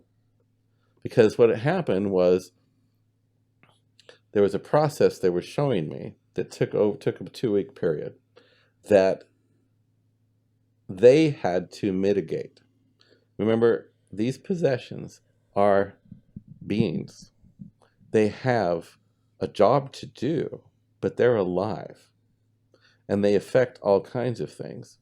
And without spending 2 hours explaining all that, it had affected, because of a client coming in a few weeks, certain things had to happen here to make it so we could get rid of this major possession that this guy had. He was one of the people that caused problems in my house when we removed the possession. But if we hadn't gone through the process, my house probably would have burnt down. What happened when you removed the possession from him? This was the one where I told the story last time, when the possession came out, the guides were getting rid of it, and it was a very powerful possession. And is the one when the person experienced, I'm trying to remember their experience, but the whole house got frost on the walls. Oh. And I told you a little bit about it, and it came out, and when the frost disappeared, because the whole house temperature dropped like 50 degrees instantly, and then it came upstairs on the way out, it stamped on the ceiling of the rec room and caused the screws actually to back out. And my son was watching TV in the rec room at the time, and I just hear him go, because I was downstairs working, obviously, with the clients, and I just hear him go, Dad! And we left, those screws are still out. We left them there. And to remind him that this is real stuff. And but it was one of those possessions it had to be dealt with over a period of a couple weeks to get it to make it so when that person came in, they could do it, because they knew it was going to be a struggle, and they had to make it easy for me. So they did. And then they taught my son a lesson too. You told me about how one woman who came to see you, the possession had to do with her mother, and as it left, it blew out circuits in your house and did like $1,200 in damages. It blew out. It came out. She could feel it release, like you kind of felt it release. and the guides were bringing it out, and it was pissed. It went through it was the middle of winter, so my heater was running, so its frequency made electronics burn out. So when it came out, it just ran by my heater, and the heater was running, and forced air heat. You could hear it running, and all of a sudden there was a pop, and the heater goes. It's like, I just went, damn. And the person goes, "Was that my mom?" I said, "Well, no, but it was what was with your mom." And she goes, "Thank God." She goes, "I'll pay for that." And I go, "Oh, thank God," because it was $1,200 for a new circuit board for my heater. So I had to run around and plug in heaters, electric heaters, and then order the parts for that and have it put in. But yeah, they are different frequencies and can cause different problems. Prior to that, which I didn't get into, this possession was at her house too. And they had problems with their cars. They had Instahot at their sink. You turn the water, you got boiling water. They kept burning out every week. They'd have someone come and put a new one in, burn out. Put another one in, all under warranty. They were doing this work for free, and it was a possession causing the Instahot to burn out. And I think they went through 5 Instahots before we got rid of the possession completely. So its frequency was just one that blew electronics. I run into all kinds of interesting processes with possessions. With yours, you were able to feel it, and etc., and all the things the guides wanted you to do, which was perfect, and it shows your gifts. A lot of people can't. Most people cannot feel that energy, and your guides wanted you. That's why they stopped me, and they go, "No, this is part of her process. She needs to feel this." Yeah. And actually, inner body and outside of her body. Yeah. I can't ask people that aren't gifted to do that. That's why I wait for guidance from the guides, because they know if the person can feel it or not. And I don't want to make them feel bad if they can't. Right. Because then they also doubt themselves more too. So I wait for guidance. At the end of Duffy's session, we talked about that in the last interview. You gave him a whole list of, well, I guess his guides gave you to give to him a whole list of foods to stop eating currently, one of them being broccoli, because his gut dysbiosis needed to be corrected. And, you were giving clear instructions for Duffy. Do this, don't do that. We got to heal your gut. So it was a very physical. And then at the end of my session with you, you say something like, yeah, your guides told me don't tell her what to eat. Yeah. I'm like, yeah, my guides would say that. Don't tell her what to eat. She knows what to eat. You don't need to tell her what to eat. Well, and it's your system removing those, because they specifically worked with that. Your system needs to resettle and recalculate. They have to the guides are big on letting the body find its new setting. Once you remove some influence, the body's got to find that. And everything with your health, or anybody else's that has them at these levels that are affecting your health, every single one of them, they say, back off, let the body settle, because what affects your health before that possession is removed and after are very different things. So your allergic reactions, your cravings, all those things that are happening, including all these other physical ailments that are happening in there, they're irrelevant because they were caused by a possession. So the body goes through all this stuff, settles out 4 to 6 weeks. Then we start to look at, okay, then we can look at your flora. Prior to that, the flora is not going to be right because the possession is going to control that. Mm-hmm. And you can put all the right stuff in there, eat all the right things to get that flora back, or not eat some things to get it back. It won't work. So we have to let the body, we have to respect the body's process. Now, that frustrates people because we all want it now. I was telling you earlier, I have this client who was in her second visit, and she's a little disappointed. But she emails me and she goes, well, I feel different. Basically, my life's different. But this and this and this and this and this, and this practitioner said this and this and this, tearing apart the work we have already done. So my response to her was, let it work, stop listening to other practitioners that you listened to before our sessions because they didn't realize this was a problem. And I said, just let it be for a while longer. Then we'll take another look, and that's what another session would be about. Yeah. So we have to allow the body, the brain, everything to settle out. Right. And you and I had been talking about that story because so many people will come to you in their second session and go, well, this is better and this is better, but what about this? And I want this and I want this.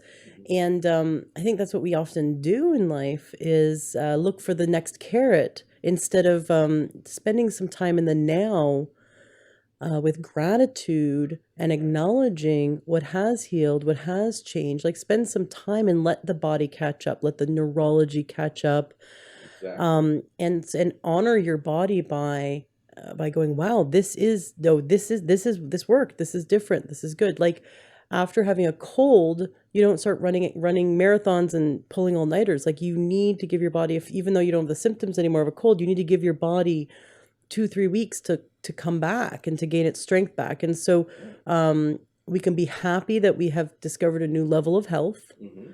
And we need to stand in that gratitude and then work on our sort of list of complaints, right? But what I'm getting from you is that when we come from the list of complaints, that's kind of coming from that drama that ends up attracting more thought forms and more negative energy. Right. When we're in drama, Right. we become susceptible to negative energy and to possessions. Exactly. That's the what I'm talking about of enlightenment. If this lady was in enlightenment, she would be appreciating what had been done and letting her body revel in that and get all those positive hormones, correcting a whole lot of these ailments she's already wanting fixed right now, da da da da da.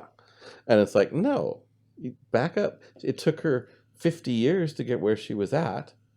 Yes, she's seen a lot of practitioners that couldn't help her prior to it that maybe could now because her possessions were gone. But she spent a lot of money. I get all that. But this is a new day with each person I work with. They've never worked with someone like this. And you've got to give it that time. And as you put it, the carrot, throw it away. Learn to be in the moment. Yes, like your health issues. They have the possibility of switching now. You realizing all this was there, and you give yourself the body time and honor this amazing thing we have. These bodies, to survive this stuff, are phenomenal. These bodies have these chemical reactions, the RDA, the DNA, the RNA, all these things, processes going on that's phenomenal, that is energetic, that gets disrupted by these other influences. You've got the body, give it a few weeks. Been 50 years or 30 years or whatever doing the other thing. Give it a few weeks. And it's amazing what'll happen. But humans are innately dissatisfied. And when you're not enlightened, you don't learn to roll and love the positive, the things to be in gratitude for, the grace that is given you every day of your life. We bypass it. And it's one of, I understand it because I'm the same way. I want my peanut butter and jam sandwich when I want it. And not when someone wants to give it to me. And so I get it, but it's very, I try to explain this to people, to give it the time. But of course, people hear what they want to hear. They're filters. It's amazing how I tell people very similar things, different conversations, of course, but there's a certain process, like discussing this with the client, and they don't even hear it because they're so involved with their negative dialogue. So that's one of the things that over time we change. We provide the platform, real platform, for them to really start taking a look at that and finding that place of enlightenment. So it's kind of a challenge to me when people come in with that agenda. And I look at it as, I kind of smile when they write to me. I don't take it as negative. I take it as, well, they're in their learning process. And it's like, okay, so we got lots to teach them. I wonder if they'll stick with it. We'll see. But it's also, it used to bother me because it's like, oh, well, does it, reflect on me and my work? And see, that was ego. And the guides go, think about that, Eric. And I go, oh, you're right. And the New Age calls it onion skins. Well, it's not really onion skins, but it's just how fast our body can do this. And our bodies can't change overnight. It will kill us. And so they have to honor that, and they have to, yeah, they can provide miracles. Cancer can disappear. Well, that's not going to kill you when the cancer disappears. But if they release all the toxins in your body so they can get out of your body at the same time, that can kill you. Right. So they have to provide the platform for your body to start functioning correctly and start getting rid of these toxins or things like that, or the parasites and such, so that it starts happening. Then they can work with it a little faster because the body's already doing it, so it's not going to go into shock. So like I say, over the years, I've learned to take it as kind of a giggle instead of a criticism. And they'll get it because I've watched people get it. And they just, all of a sudden, their life just changes. That little bit of grace offered.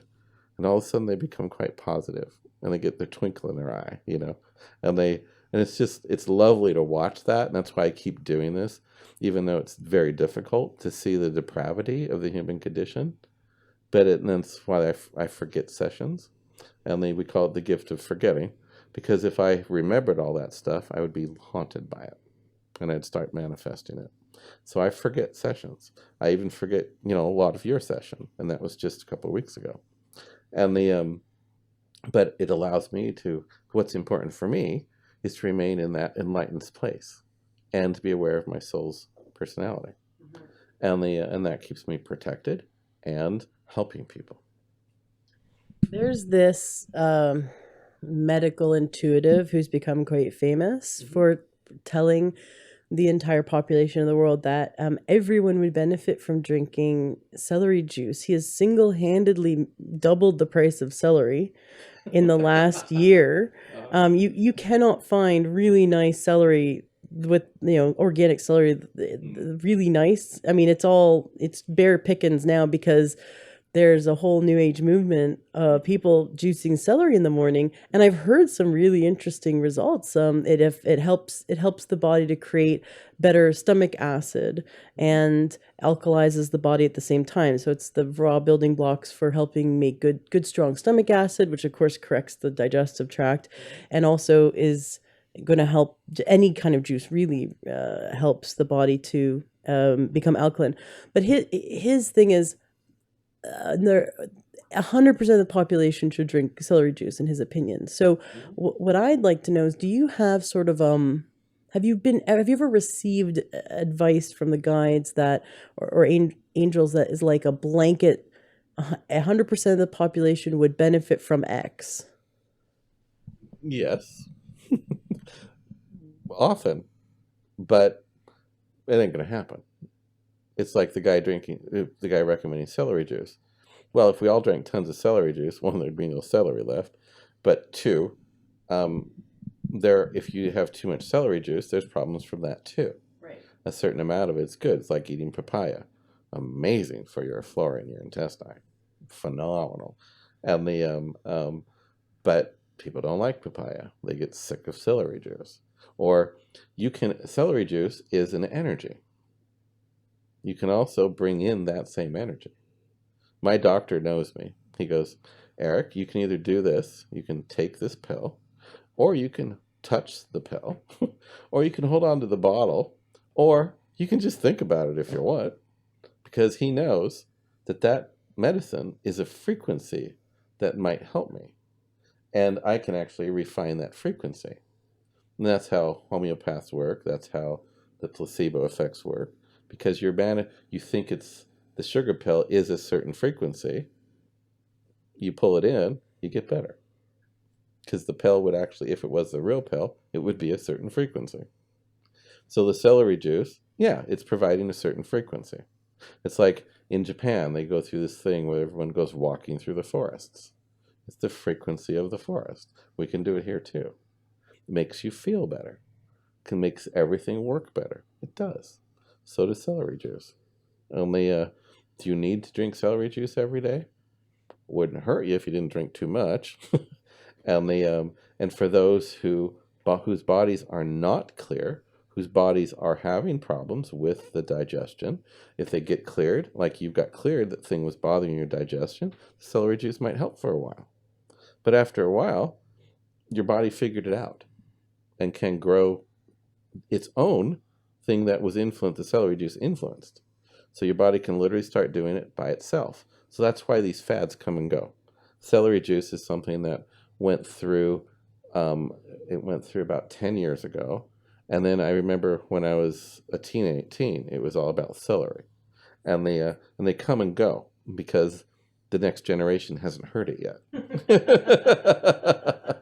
And the previous generation that heard it needs to be reminded. And yeah, I've heard the celery juice story, and it's true. But do we need it all the time? No, we don't. Would a lot of people benefit from it currently? You bet. Is there anything similar to the celery juice that people would largely benefit from? Yes. We recommend when the guides say the whole food plant-based diet. That is the best, and it is the only scientifically proven diet with preponderance of evidence, all the massive studies done at Harvard, Stanford, Oxford, paid for by nonprofits, not-for-profit, for Center for Disease Control, World Health Organization. So there's no commercial influence in the biases of the studies. We all have what's cognitive bias. So if Bayer is paying for a study on sugar, they're going to want certain information from that study. So the study isn't neutral on sugar. They're only going to look at what they want. Well, like there are companies that make food like Nestle or Kellogg or these major food companies that pay for health studies on sugar and diet, and you've got to imagine that there's definitely an influence there. They want to prove that there's a certain amount of sugar that's safe. Right. And the World Health Organization has determined there's no amount of sugar that is safe. And sugar does give you benefit. It raises your blood sugar really quickly. And so the Nestle's will go on that. How did it do that? So we'll emphasize that, but we'll forget that when your blood sugar goes up really fast, it causes terrible growth in your body and causes insulin resistance, et cetera, and changes your pH so that cancer can grow and things like that. They'll ignore that part of the study because all their studies are based on the studies from whole food plant-based from that group. And that is ultimately what is best for every human being. Does every human being have to eat that way to live a long life? No. There are 10% in their studies that show that eating a non-whole food plant-based diet will not give you those 10% of the people will not get heart disease from eating the standard American diet, we call it. But they will still develop all the other problems: bad knees, bad hips, diabetes, high blood pressure, metabolic syndrome issues, and then all the 180 different diseases, including various cancers, that eating this other standard American diet causes. So sometimes they say, well, this person isn't going to change, so let's see if we can say, okay, you can eat meat, but just a smaller amount, and up the antioxidants by eating the vegetables and the fruits, and then see if we can get them to reduce their sugar and things like that, and they will get healthier. And they might live to be 94 or 95 with a good heart, but they'll have all these other problems too. But it keeps them going. But ultimately, when I ran into that years ago, the guides went, that is what the human body needs. Period. With that said, people don't follow it. Oreo cookies, they're not whole food plant-based, but they are vegan and they are vegetarian, and they will kill you. And or they'll develop their diet with, well, this person said this is okay, and this one said this is okay, and they're back to the commercialism, and they slowly change it back to, and they say, see, my diet failed. Right. Oh, I've even done that before, but I've seen people do that where we can justify, like Dr. Mark Hyman, who I've had on the show, says, meat's fine as long as we use it like a condiment. And even Joel Furman, who himself does not eat meat, but he says if you could at least make less than 10% of your caloric intake be meat. So Yes, so if you it helps. and that really does help. And so Joel Furman chooses not to eat meat. Mark Hyman, Dr. Mark Hyman, both of them have been on the show before. Mark says, yeah, okay, just sprinkle a little bit of meat on something, like sprinkle it on a vegetarian taco or whatever. Right. And his thing is just don't make a whole meal around the meat like most people do. And so if you pick and choose, you're like, okay, over here's the Mediterranean diet, so I'm going to eat some fish. And then over here's the Atkins. Oh, well, so I'm going to avoid some bread. And then over here, and you just kind of pick and choose. And then you're messing everything up. You need to find something that is grounded in science. And you're saying that the whole food plant-based diet is healthy for 100% of the population. They need to make sure they're actually doing it. Right. They sit here. It's like the lady who called, she was doing this because she had heart problems. And she's going, I'm talking to her 6 weeks later, nothing's happening. And she's doing oil pulling. So she's putting oil in her mouth for an hour a day to pull toxins out of her system. Well, it's going down her throat. And oil is one of the things you can't eat. Nobody should be eating oil. The pseudosciences say, you get all these benefits from the oil. Well, it's what's in the oil that's giving you the benefit. It's like your omegas. Those are chemicals. They're not oil. You need the omegas, but they're chemicals. They happen to come out of the plants, or some animal has a few omegas in them, in the oil easiest. So then they sell you the oil. Well, like EFAs are just basically juiced fish. Well, right? They're in broccoli. They're in broccoli. Right. You can, and that's how the fish how sardines and how salmon get to have so many omegas in their flesh. They eat algae. Right. So we can skip the middleman and just. Or they eat fish that have eaten algae. Right. Right. Yeah. So we can eat algae and get our omegas. Exactly. Or any other green. Algae is generally green or brown, and it has the omegas in it. So we can get all the EFAs, DHAs, CoQ10, all these oils, but all these chemicals without the oil. Right. That's what's good for us. But because it's easier for commercialism to get it in the oil, it takes a whole huge step process to pull it out of the oil. So it's far cheaper. So feed them the oil, keep telling them to have the oil, because it's easiest to get it into, but the oil, just scientifically, shows it smothers the bacteria in your intestine, and then you can't digest grains or the meat very well. The oil smothers the probiotics in your intestines that need air in order to live. It coats them so they can't pull the air in. That's the reason you can't have oil. Because it's literally, how many billion-dollar industry is the probiotic industry and the vitamin industry? If you can't get the nutrition because you don't have the probiotics to get it, just take another pill. Just buy this from us. No, you can't get it from those things. You have to get it. You've got to get the probiotics right by not eating the darn oil. And one of the reasons meat's so bad, because even bald, boneless, skinless chicken is 30% fat, which is oil. That's one of the reasons you can't eat meat is so bad for us. Sprinkled on things, like the way Asians used to eat. For the whole family, they used 6 ounces of meat. If you do that from birth, you don't develop the problems as much. You still will develop a little bit, but not nearly as much. They call those the blue zones, the areas where people eat more primitive. When you get more affluent, you start wanting the things that are richer. So the diets of people that are poor are actually better than the diets of the rich people, because the rich people want the creams, the things that put on fat, because our body wants to have a big bank account. And it's like you put on that oil and you hold the oil in the oil cells. there are several things that go on with this. There are the fat cells. You can read about this in the book Whole, the book China Study. This is all scientifically shown. The fat cells, our bodies produce the fat cell, but it cannot fill it up. So this has even been on Good Morning America talking about this. When you cut into a person, you're cutting those fat cells, and it's rancid oil, and they stink. That's what surgeons say. Right. That's what surgeons say. Yeah.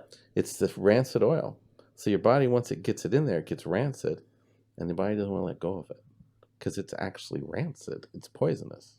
That's why we have such a hard time losing weight and such an easy time gaining it. So if you eliminate the oil from your diet, it will use the oil slowly in your system so that you will have enough oil. Our bodies cannot fill those fat cells up with something that is human. And so eating all this oil also literally fills up those cells. And if you stop eating it, your cells deflate. And eventually the cell itself will go away, or you have liposuction, get them removed or whatever. But it is a problem. Now, the other thing that happens is we are also the only mammal on the planet that doesn't produce our own antioxidants. Antioxidants are what kill, they're the major part of your immune system. They kill viruses, bacteria, they keep systemic diseases under control.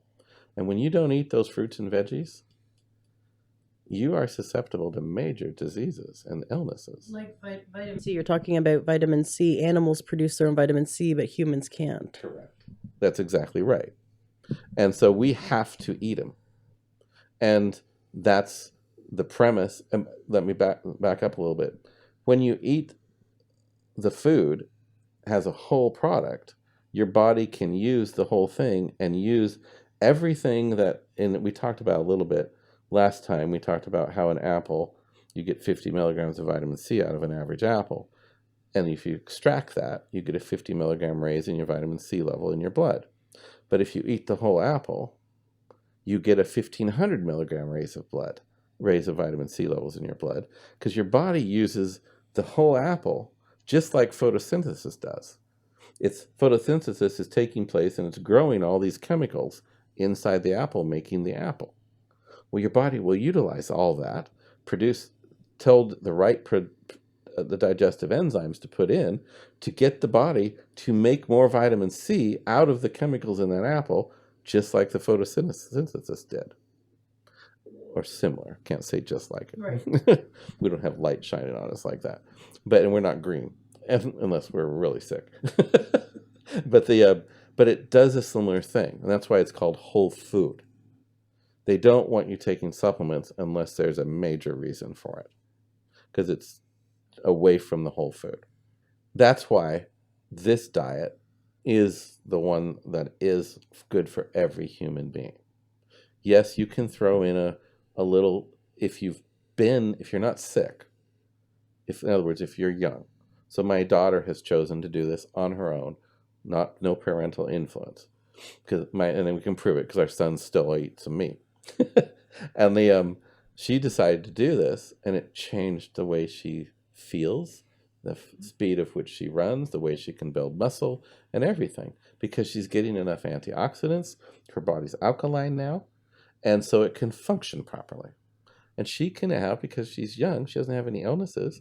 So like when she went to Ireland, she tried their sausages. When she's out, she doesn't have to panic about oil. She'll try to order things without oil, but if there's oil, if that's all there is, she'll eat it.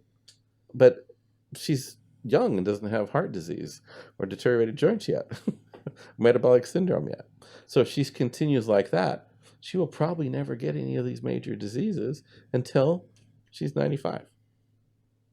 That's terrific, and that's what Furman's talking about. If you can do it from early on, it doesn't hurt you so much. Mm-hmm. I had Dr. Esselstyn on the show. Really great interview. He's great. He is great. I've had 3 cardiologists on the show. All have sort of very different takes on how to heal the heart. All of them get results, but Dr. Esselstyn gets the most results. Anyone listening who has any problems with heart health or any friends with heart health or family, definitely listen to and share the Dr. Esselstyn interview that I did. He and by the way, if you don't know how to find it, you can go to learntruehealth.com and type in cardiologist and use the search bar, or type in Dr. Esselstyn, use the search bar to find the episode. He did the world's longest study. I believe it was over 12 years old, or it's still going on. He did, I think he wrote it up after 12 years, but yeah, he took a bunch of people who had like end stage heart disease, 4 clogs in their heart, absolutely end stage. And he got them on this diet, whole foods, plant-based, no salt, sugar, or oil. Correct. And by whole food, you can make really delicious food out of it. It's just whole ingredient. Here's a whole broccoli. Here's a whole asparagus, and you're not cooking with oil or fat. You're cooking with broth that doesn't have salt in it or water. And you can actually saute something as though it had butter or oil in it, using a little bit of water. And so he has these cooking techniques. But in his diet, he has been able to reverse clogs in the arteries and completely reverse the hardening of the arteries, the narrowing of the arteries. He's been able to get people like basically off of the heart transplant list and off of medications using this diet. And they've followed people for years to prove that it is it sustains the results. Right. Exactly. I'm one of those patients.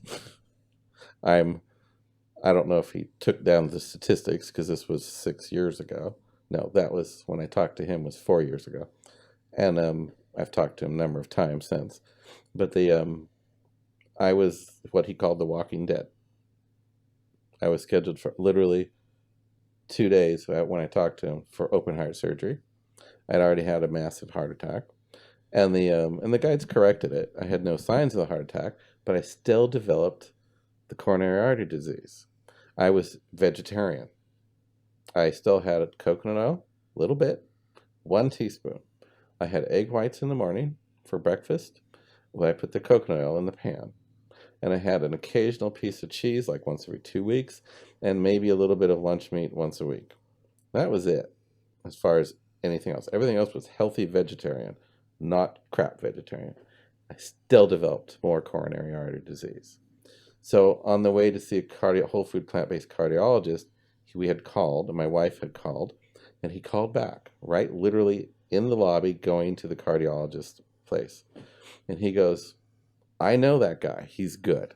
Oh, cool. And he goes, what are you doing? I said, well, we switched to whole food plant-based because of pump head, because of all the problems with open heart surgery, and I was ready for it.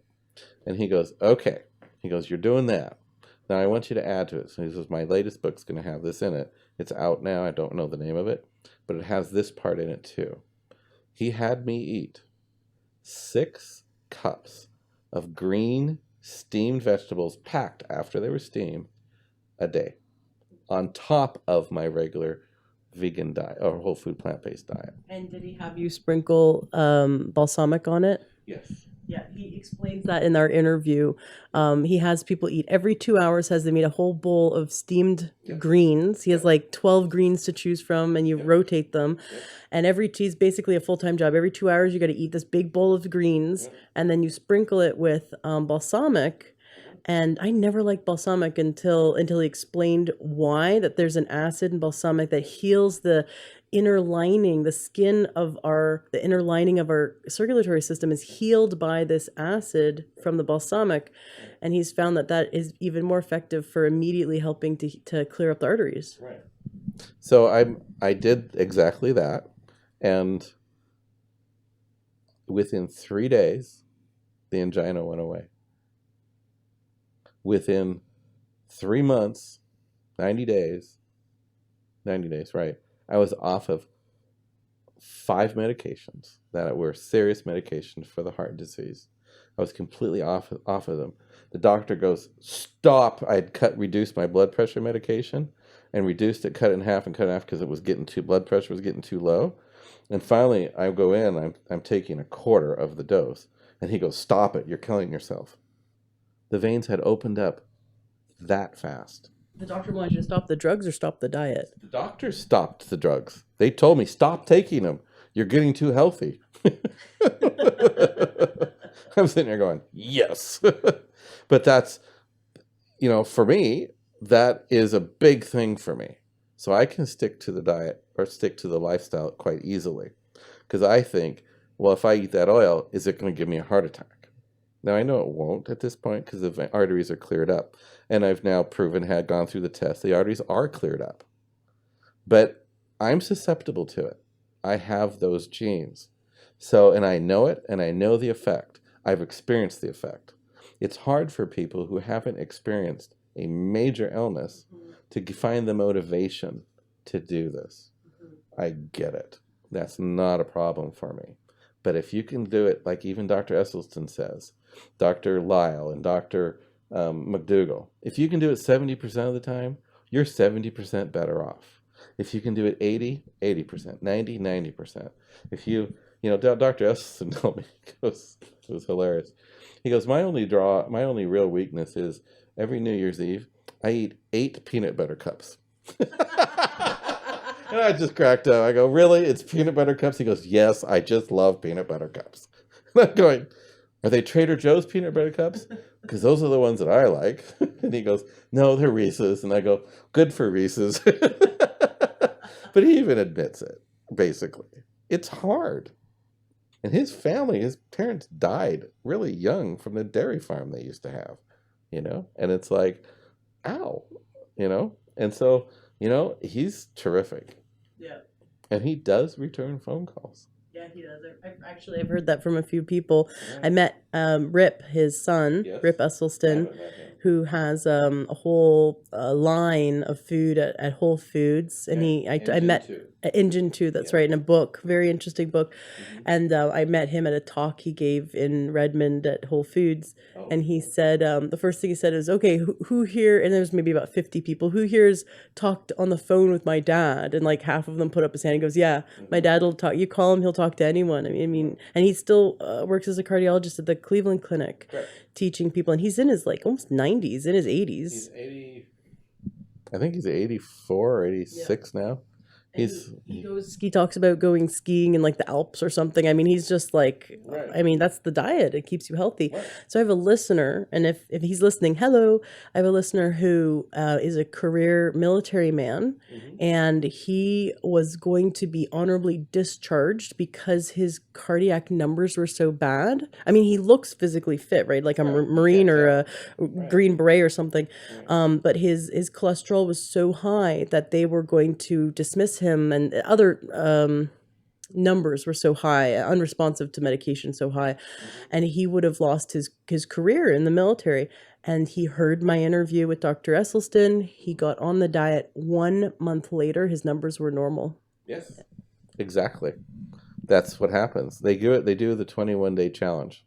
In 21 days, if you eat strict, they actually take people and they feed them, house them, and everything for 21 days.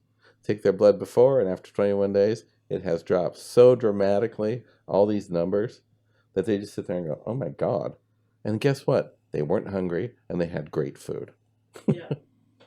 So, you do have to learn a new way of cooking. People go, "I can't do that." I said, baloney. You learned these recipes, so you're just learning more recipes. Yeah. You just stop cooking these recipes and you cook these ones. That's all it is. It's not hard. The hard part is, like even Esselstyn will say, or Furman, is the addiction to the oil and the meat. And if your addiction has a voice behind it, then come see Eric. Gosh. Yes, because it is. There gets to be, it affects that. Because again, the predatory energy wants to prevent you from continuing with your process. Well, it had me 2 feet in the grave. Fortunately, I was still standing. But because it wanted to stop me from bringing my knowledge to the world, and I almost didn't make it. But and now looking back, I mean, you could either, and this is the lesson for all of us, we can either give in to the drama of woe is me, this thing happened to me, or is happening to me, or has happened to me and my family, which it creates an energy that brings in like energy, Correct. right? So it brings in thought forms and entities of other energy to kind of compound and exacerbate that drama. Exactly. Or we can do what you're doing and say that you're grateful for the experience that you went through, because now, I mean, if you hadn't had those heart issues, would you have found this diet? Would you have, Exactly. been this way that you've now helped your family and now you help your clients this way? So it's a ripple effect, but you're looking at the ripple effect with gratitude and seeing what's the positive outcome. Tony Robbins, and I love him for this. He says, "What's good about this?" Just when things start to have drama, ask, "What's good about this?" What's and keep asking yourself, "What's good about this?" until you find the positive meaning behind that experience. Well, that was a major thing that happened to me when I had the heart attack. And I'm standing there, and I went pale as a piece of paper, and because I have a connection to the guides. I go, because I went totally pale. I mean, literally, all life drained right out of me. And I go, am I having a heart attack? And they go, yep. And I literally go, damn. And then I called my daughter to get me some aspirin, and I wasn't upset about it. I didn't allow myself to get upset. I knew what happened. I have the privilege, and I know it's a privilege. I fully acknowledge it. I know it's okay when you don't have a body. And I know this is a tool, and I'm very grateful for this tool. And but it's not a problem for me not having that tool anymore. And so I'm laying there in the hospital room, and I could go to anxiety and worry and raise my blood pressure and raise my heart rate when I'm down to a 7% ejection rate on the left side of my heart. And that would just simply kill me. So I decided to honor the body and its process and what I knew I was going to be learning. And I was lying there in bed dying. I got congestive heart failure and double pneumonia. Called the nurse in to give me some oxygen because I didn't have enough oxygen anymore. I'm lying there dying. I'm whistling. And my wife goes, "That was arrogant." And I go, "Well, no, it wasn't. That wasn't arrogant at all. That's who I am." And I really felt that way. I didn't even think about it. It was just like, oh, this is what I'm going through now. I wonder what I'm going to be learning later. This is going to be interesting. And I thought, that's a better attitude for the body, so I don't stress it. Right. I was like, well, it all works good. And I lived. And then the guides had a chance to correct the heart, and which they did, fortunately. And we have great success with heart disease in the work we do. But anyway, I have learned so much from that. It is unbelievable to help my clients. I have learned things I would never have learned if I wasn't forced into it from the heart attack. And they protected me during the whole process. And that's what we have to turn these negativities immediately into the positivity. Like you were taught in that class with Tony and probably other people too. What's the benefit? And that keeps you out of the drama, the human drama, and into the moment. I wasn't thinking about, I thought, I really don't want to die yet. But I told everybody, I'll be back to haunt you. And you'll know it's me because it'll be a sense of humor. And they go, okay. But my daughter goes, oh, when you die, it's going to be hilarious. And I go, you betcha. Because I will make darn sure every painting is tipped, the TV flips out, the doors open and close. I'll make sure that because one of my favorite things is strawberries and blueberries, I'll make sure you dump them on the floor just to let you know, give some to Dad, because it's a natural thing for us to do. We do it with every life. It's just we're taught not to. And we're talking about this heart disease, Esselstyn, and what a gift he's giving the world in realizing that our cardiological system is designed to keep you ill. Oh, you mean the mainstream medical system? Correct. It's designed to keep us patients. And it's not bad doctors, it's what the system is teaching. You know, my cardiologist I had after the heart attack, before the whole food plant based, he had knowledge, but he had to operate to keep his license within the rules of the American Medical Association as a cardiologist. So he couldn't tell me certain things. So when I did show up in needing bypass surgery, he was the one doing the work because he was my cardiologist. And we come out of surgery, and he goes, "You need to have bypass surgery. Here's the doctor to do it. He's the best in the state. He's blah, blah, blah." He was the best doctor in the state. And so he connected me up really well. But my wife said to him, "Well, couldn't we change that with diet?" And he said, "Yes, but it would take 3 years." It had been 3 years since the heart attack. And he could have told you He then. couldn't. He could have told you 3 years ago, but he didn't. He didn't, because if he did, I could sue him. Because the American Medical Association had not recommended yet whole food plant-based. He knew it, but he couldn't recommend it. They can now. The American Medical Association now recommends whole food plant-based for heart disease. So he can say it now, but he couldn't then. And I never went back to him because he was a good man. He really was. I don't have a problem with him. But he let that little thing slip that he should have let slip 3 years before. Yeah. Because he knew me. He knew I was willing to do anything. And I could stick with things. But he didn't. Yeah, I want all my doctors to be renegades, just enough to be okay with, telling me the truth, right? And they damn the potential consequences, tell me the truth. Right. Or at least look for it themselves. So these doctors are now exposed, like the rest of us are, to the various ideas of food and nutrition. And yet they've only had 20 minutes of nutrition in their becoming doctors. According to Esselstyn, it's 20 minutes. And it may be a whole class. Okay, great. But it's like, okay, but this is out there. So why the resistance to studying this? They sit there and they go with the whole food plant-based. Well, Dr. What's his name? Well, it started the China study. Dr. I can't forget his name right now. He's a PhD. He's not an MD. So all the research is flawed. That's literally what they say. But he was a PhD at Stanford. He brought in the doctors to do the studies. He was just the orchestrator. He did a magnificent job. And it's all the only sound science on nutrition on the planet. And it's evidence-based nutrition. And the evidence was gathered by long-term scientific studies. And that the guides have gone. That's what the human bodies need. They were very specific about it, though. We used to live short lives. It didn't matter.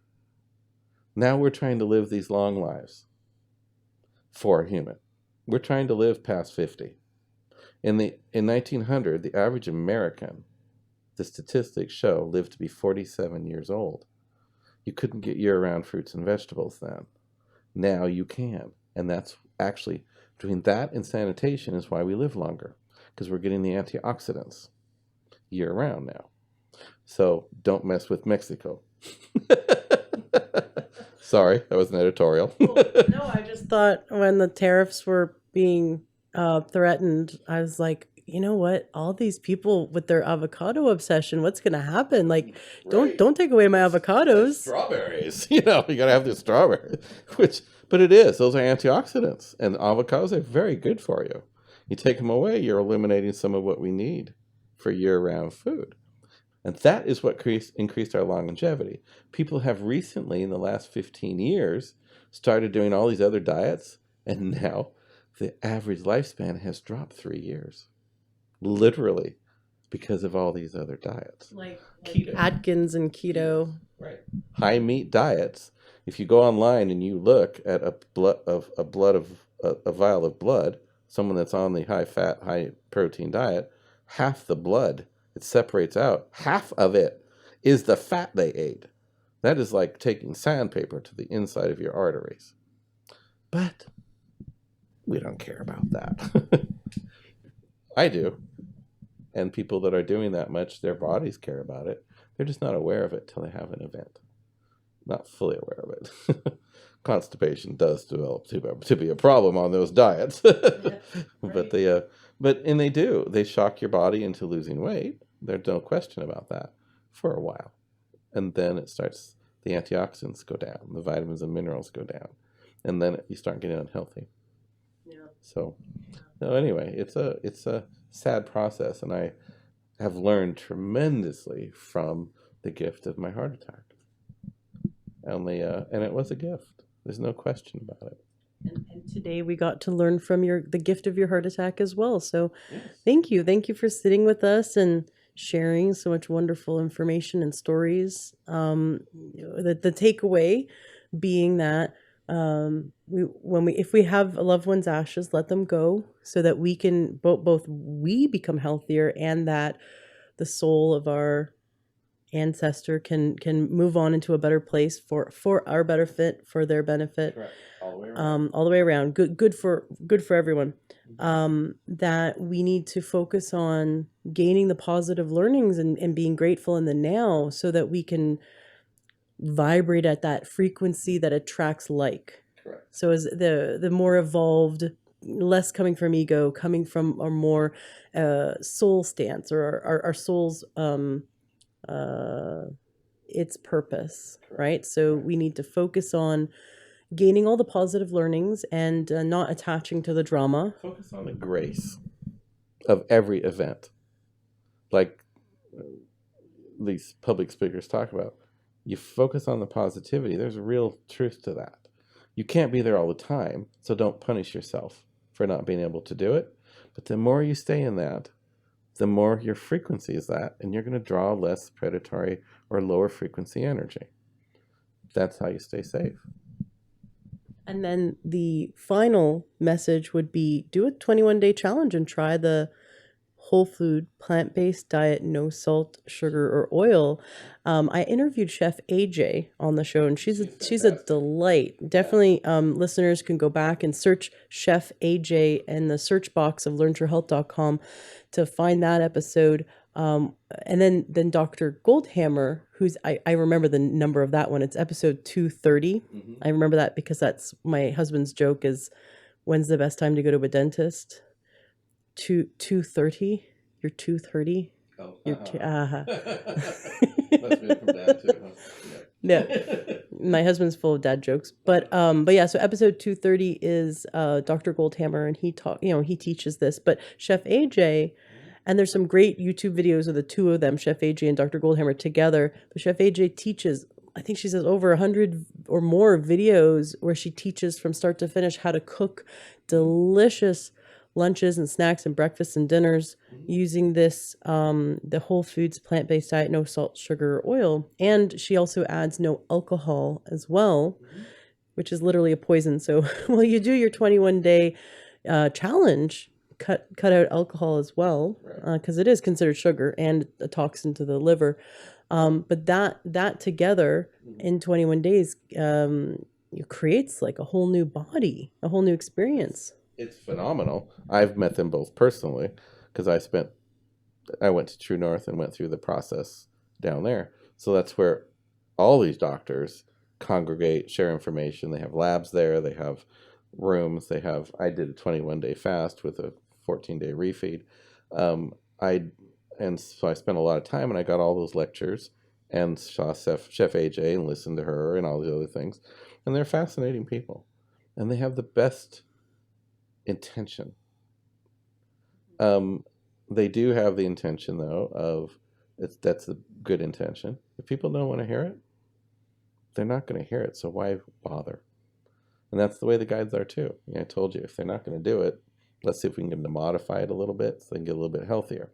But if people aren't going to listen, that's it. Right. And the Gold Hammer's big on that. And Chef AJ went through the 21-day fast, and she has to remain very strict in order to keep weight off. She was like very, very heavy at one time, and her body cannot tolerate even oils in avocados and nuts and things like that. Otherwise, she'll balloon up again, and she does it right away.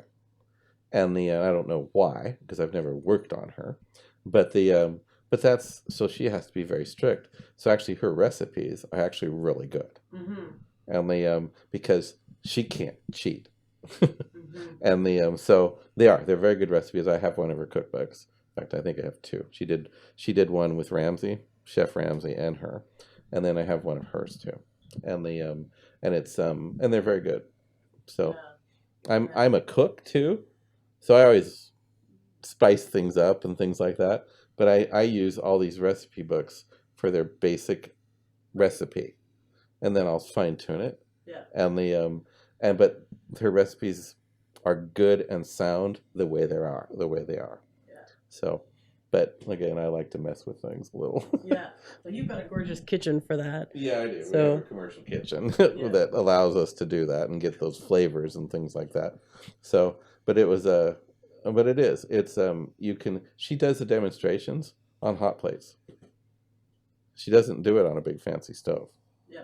And she's got them right there, and she's got your coils and that you plug into the wall, and just regular electric hot plate.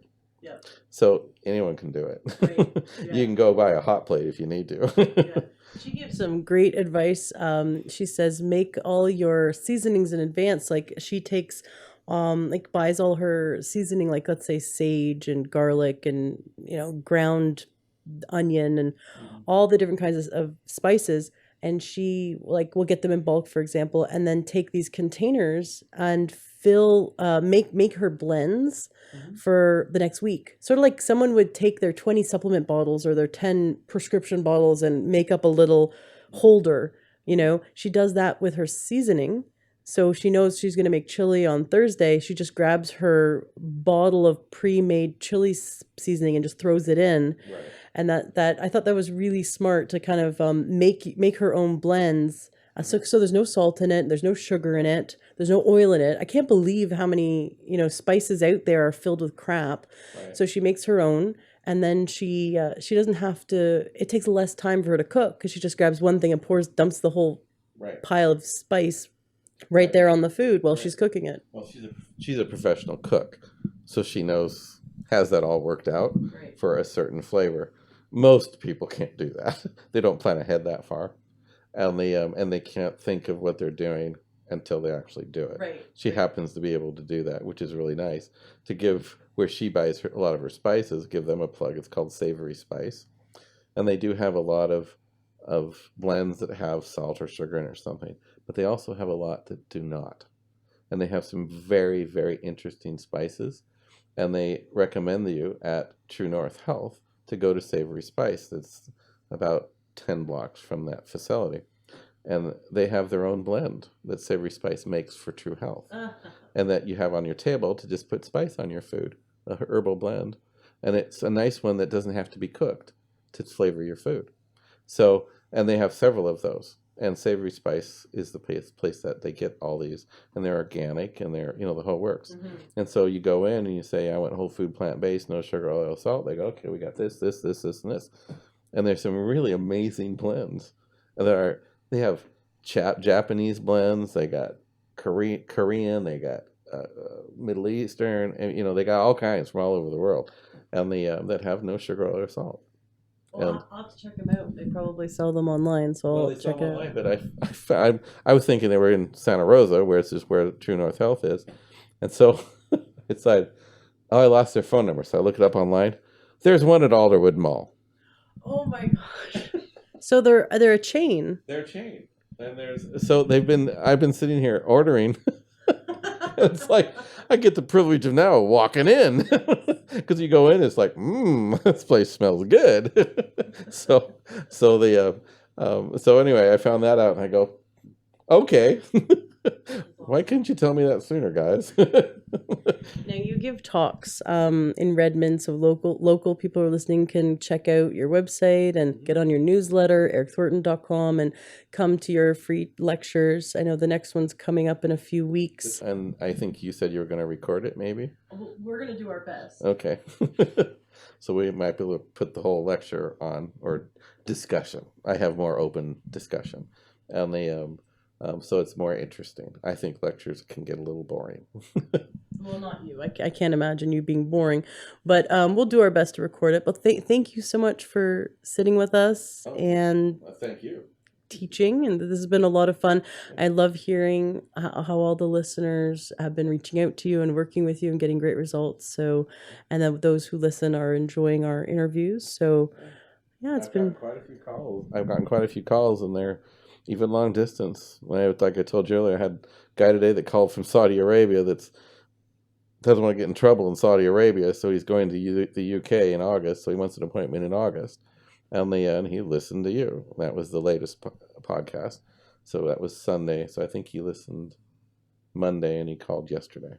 So very cool. So I get quite a bit of that, and it's really fun to help your clients. Yeah, well, that's what I'm all about. Let's help all the listeners to get true health. Yeah, that's it. Happy to help. Awesome.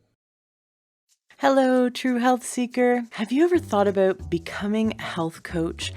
Do you love learning about nutrition and how we can shift our lifestyle and our diet so that we can gain optimal health and happiness and longevity? Do you love helping your friends and family to solve their health problems and to figure out what they can do to eat healthier? Are you interested in becoming someone who can grow their own business, support people in their success? Do you love helping people? You might be the perfect candidate to become a health coach. I highly recommend checking out the Institute for Integrative Nutrition. I just spent the last year in their health coaching certification program, and it really blew me away. It was so amazing. I learned over 100 dietary theories. I learned all about nutrition, but from a standpoint of how we can help people to shift their life and shift their lifestyle to gain true holistic health. I definitely recommend you check them out. You can Google Institute for Integrative Nutrition or IIN and give them a call, or you can go to learntruehealth.com/coach and you can receive a free module of their training to check it out and see if it's something that you'd be interested in. Be sure to mention my name, Ashley James, and the Learn True Health podcast, because I made a deal with them that they will give you the best price possible. I highly recommend checking it out. It really changed my life to be in their program, and I'm such a big advocate that I wanted to spread this information. We need more health coaches. In fact, health coaching is the largest growing career right now in the health field. So many health coaches are getting in and helping people because you can work in chiropractic offices, doctors' offices, you can work in hospitals, you can work online through Skype and help people around the world. You can become an author, you can go into the school system and help your local schools shift their programs to help children be healthier. You can go into senior centers and help them to shift their diet and lifestyle to best support them in their success and their health goals. There's so many different available options for you when you become a certified health coach. So check out IIN, check out the Institute for Integrative Nutrition, mention my name, get the best deal. Give them a call and they'll give you lots of free information and help you to see if this is the right move for you. Classes are starting soon. The next round of classes are starting at the end of the month. So you're going to want to call them now and check it out. And if you know anyone in your life who would be an amazing coach, please tell them about it. Being a health coach is so rewarding and you get to help so many people. Are you looking to get the best supplements at the lowest price? For high quality supplements and to talk to someone about what supplements are best for you, go to takeyoursupplements.com and one of our fantastic true health coaches will help you pick out the right supplements for you that are the highest quality and the best price. That's takeyoursupplements.com. Takeyoursupplements.com. That's takeyoursupplements.com. Be sure to ask about free shipping and our awesome referral program.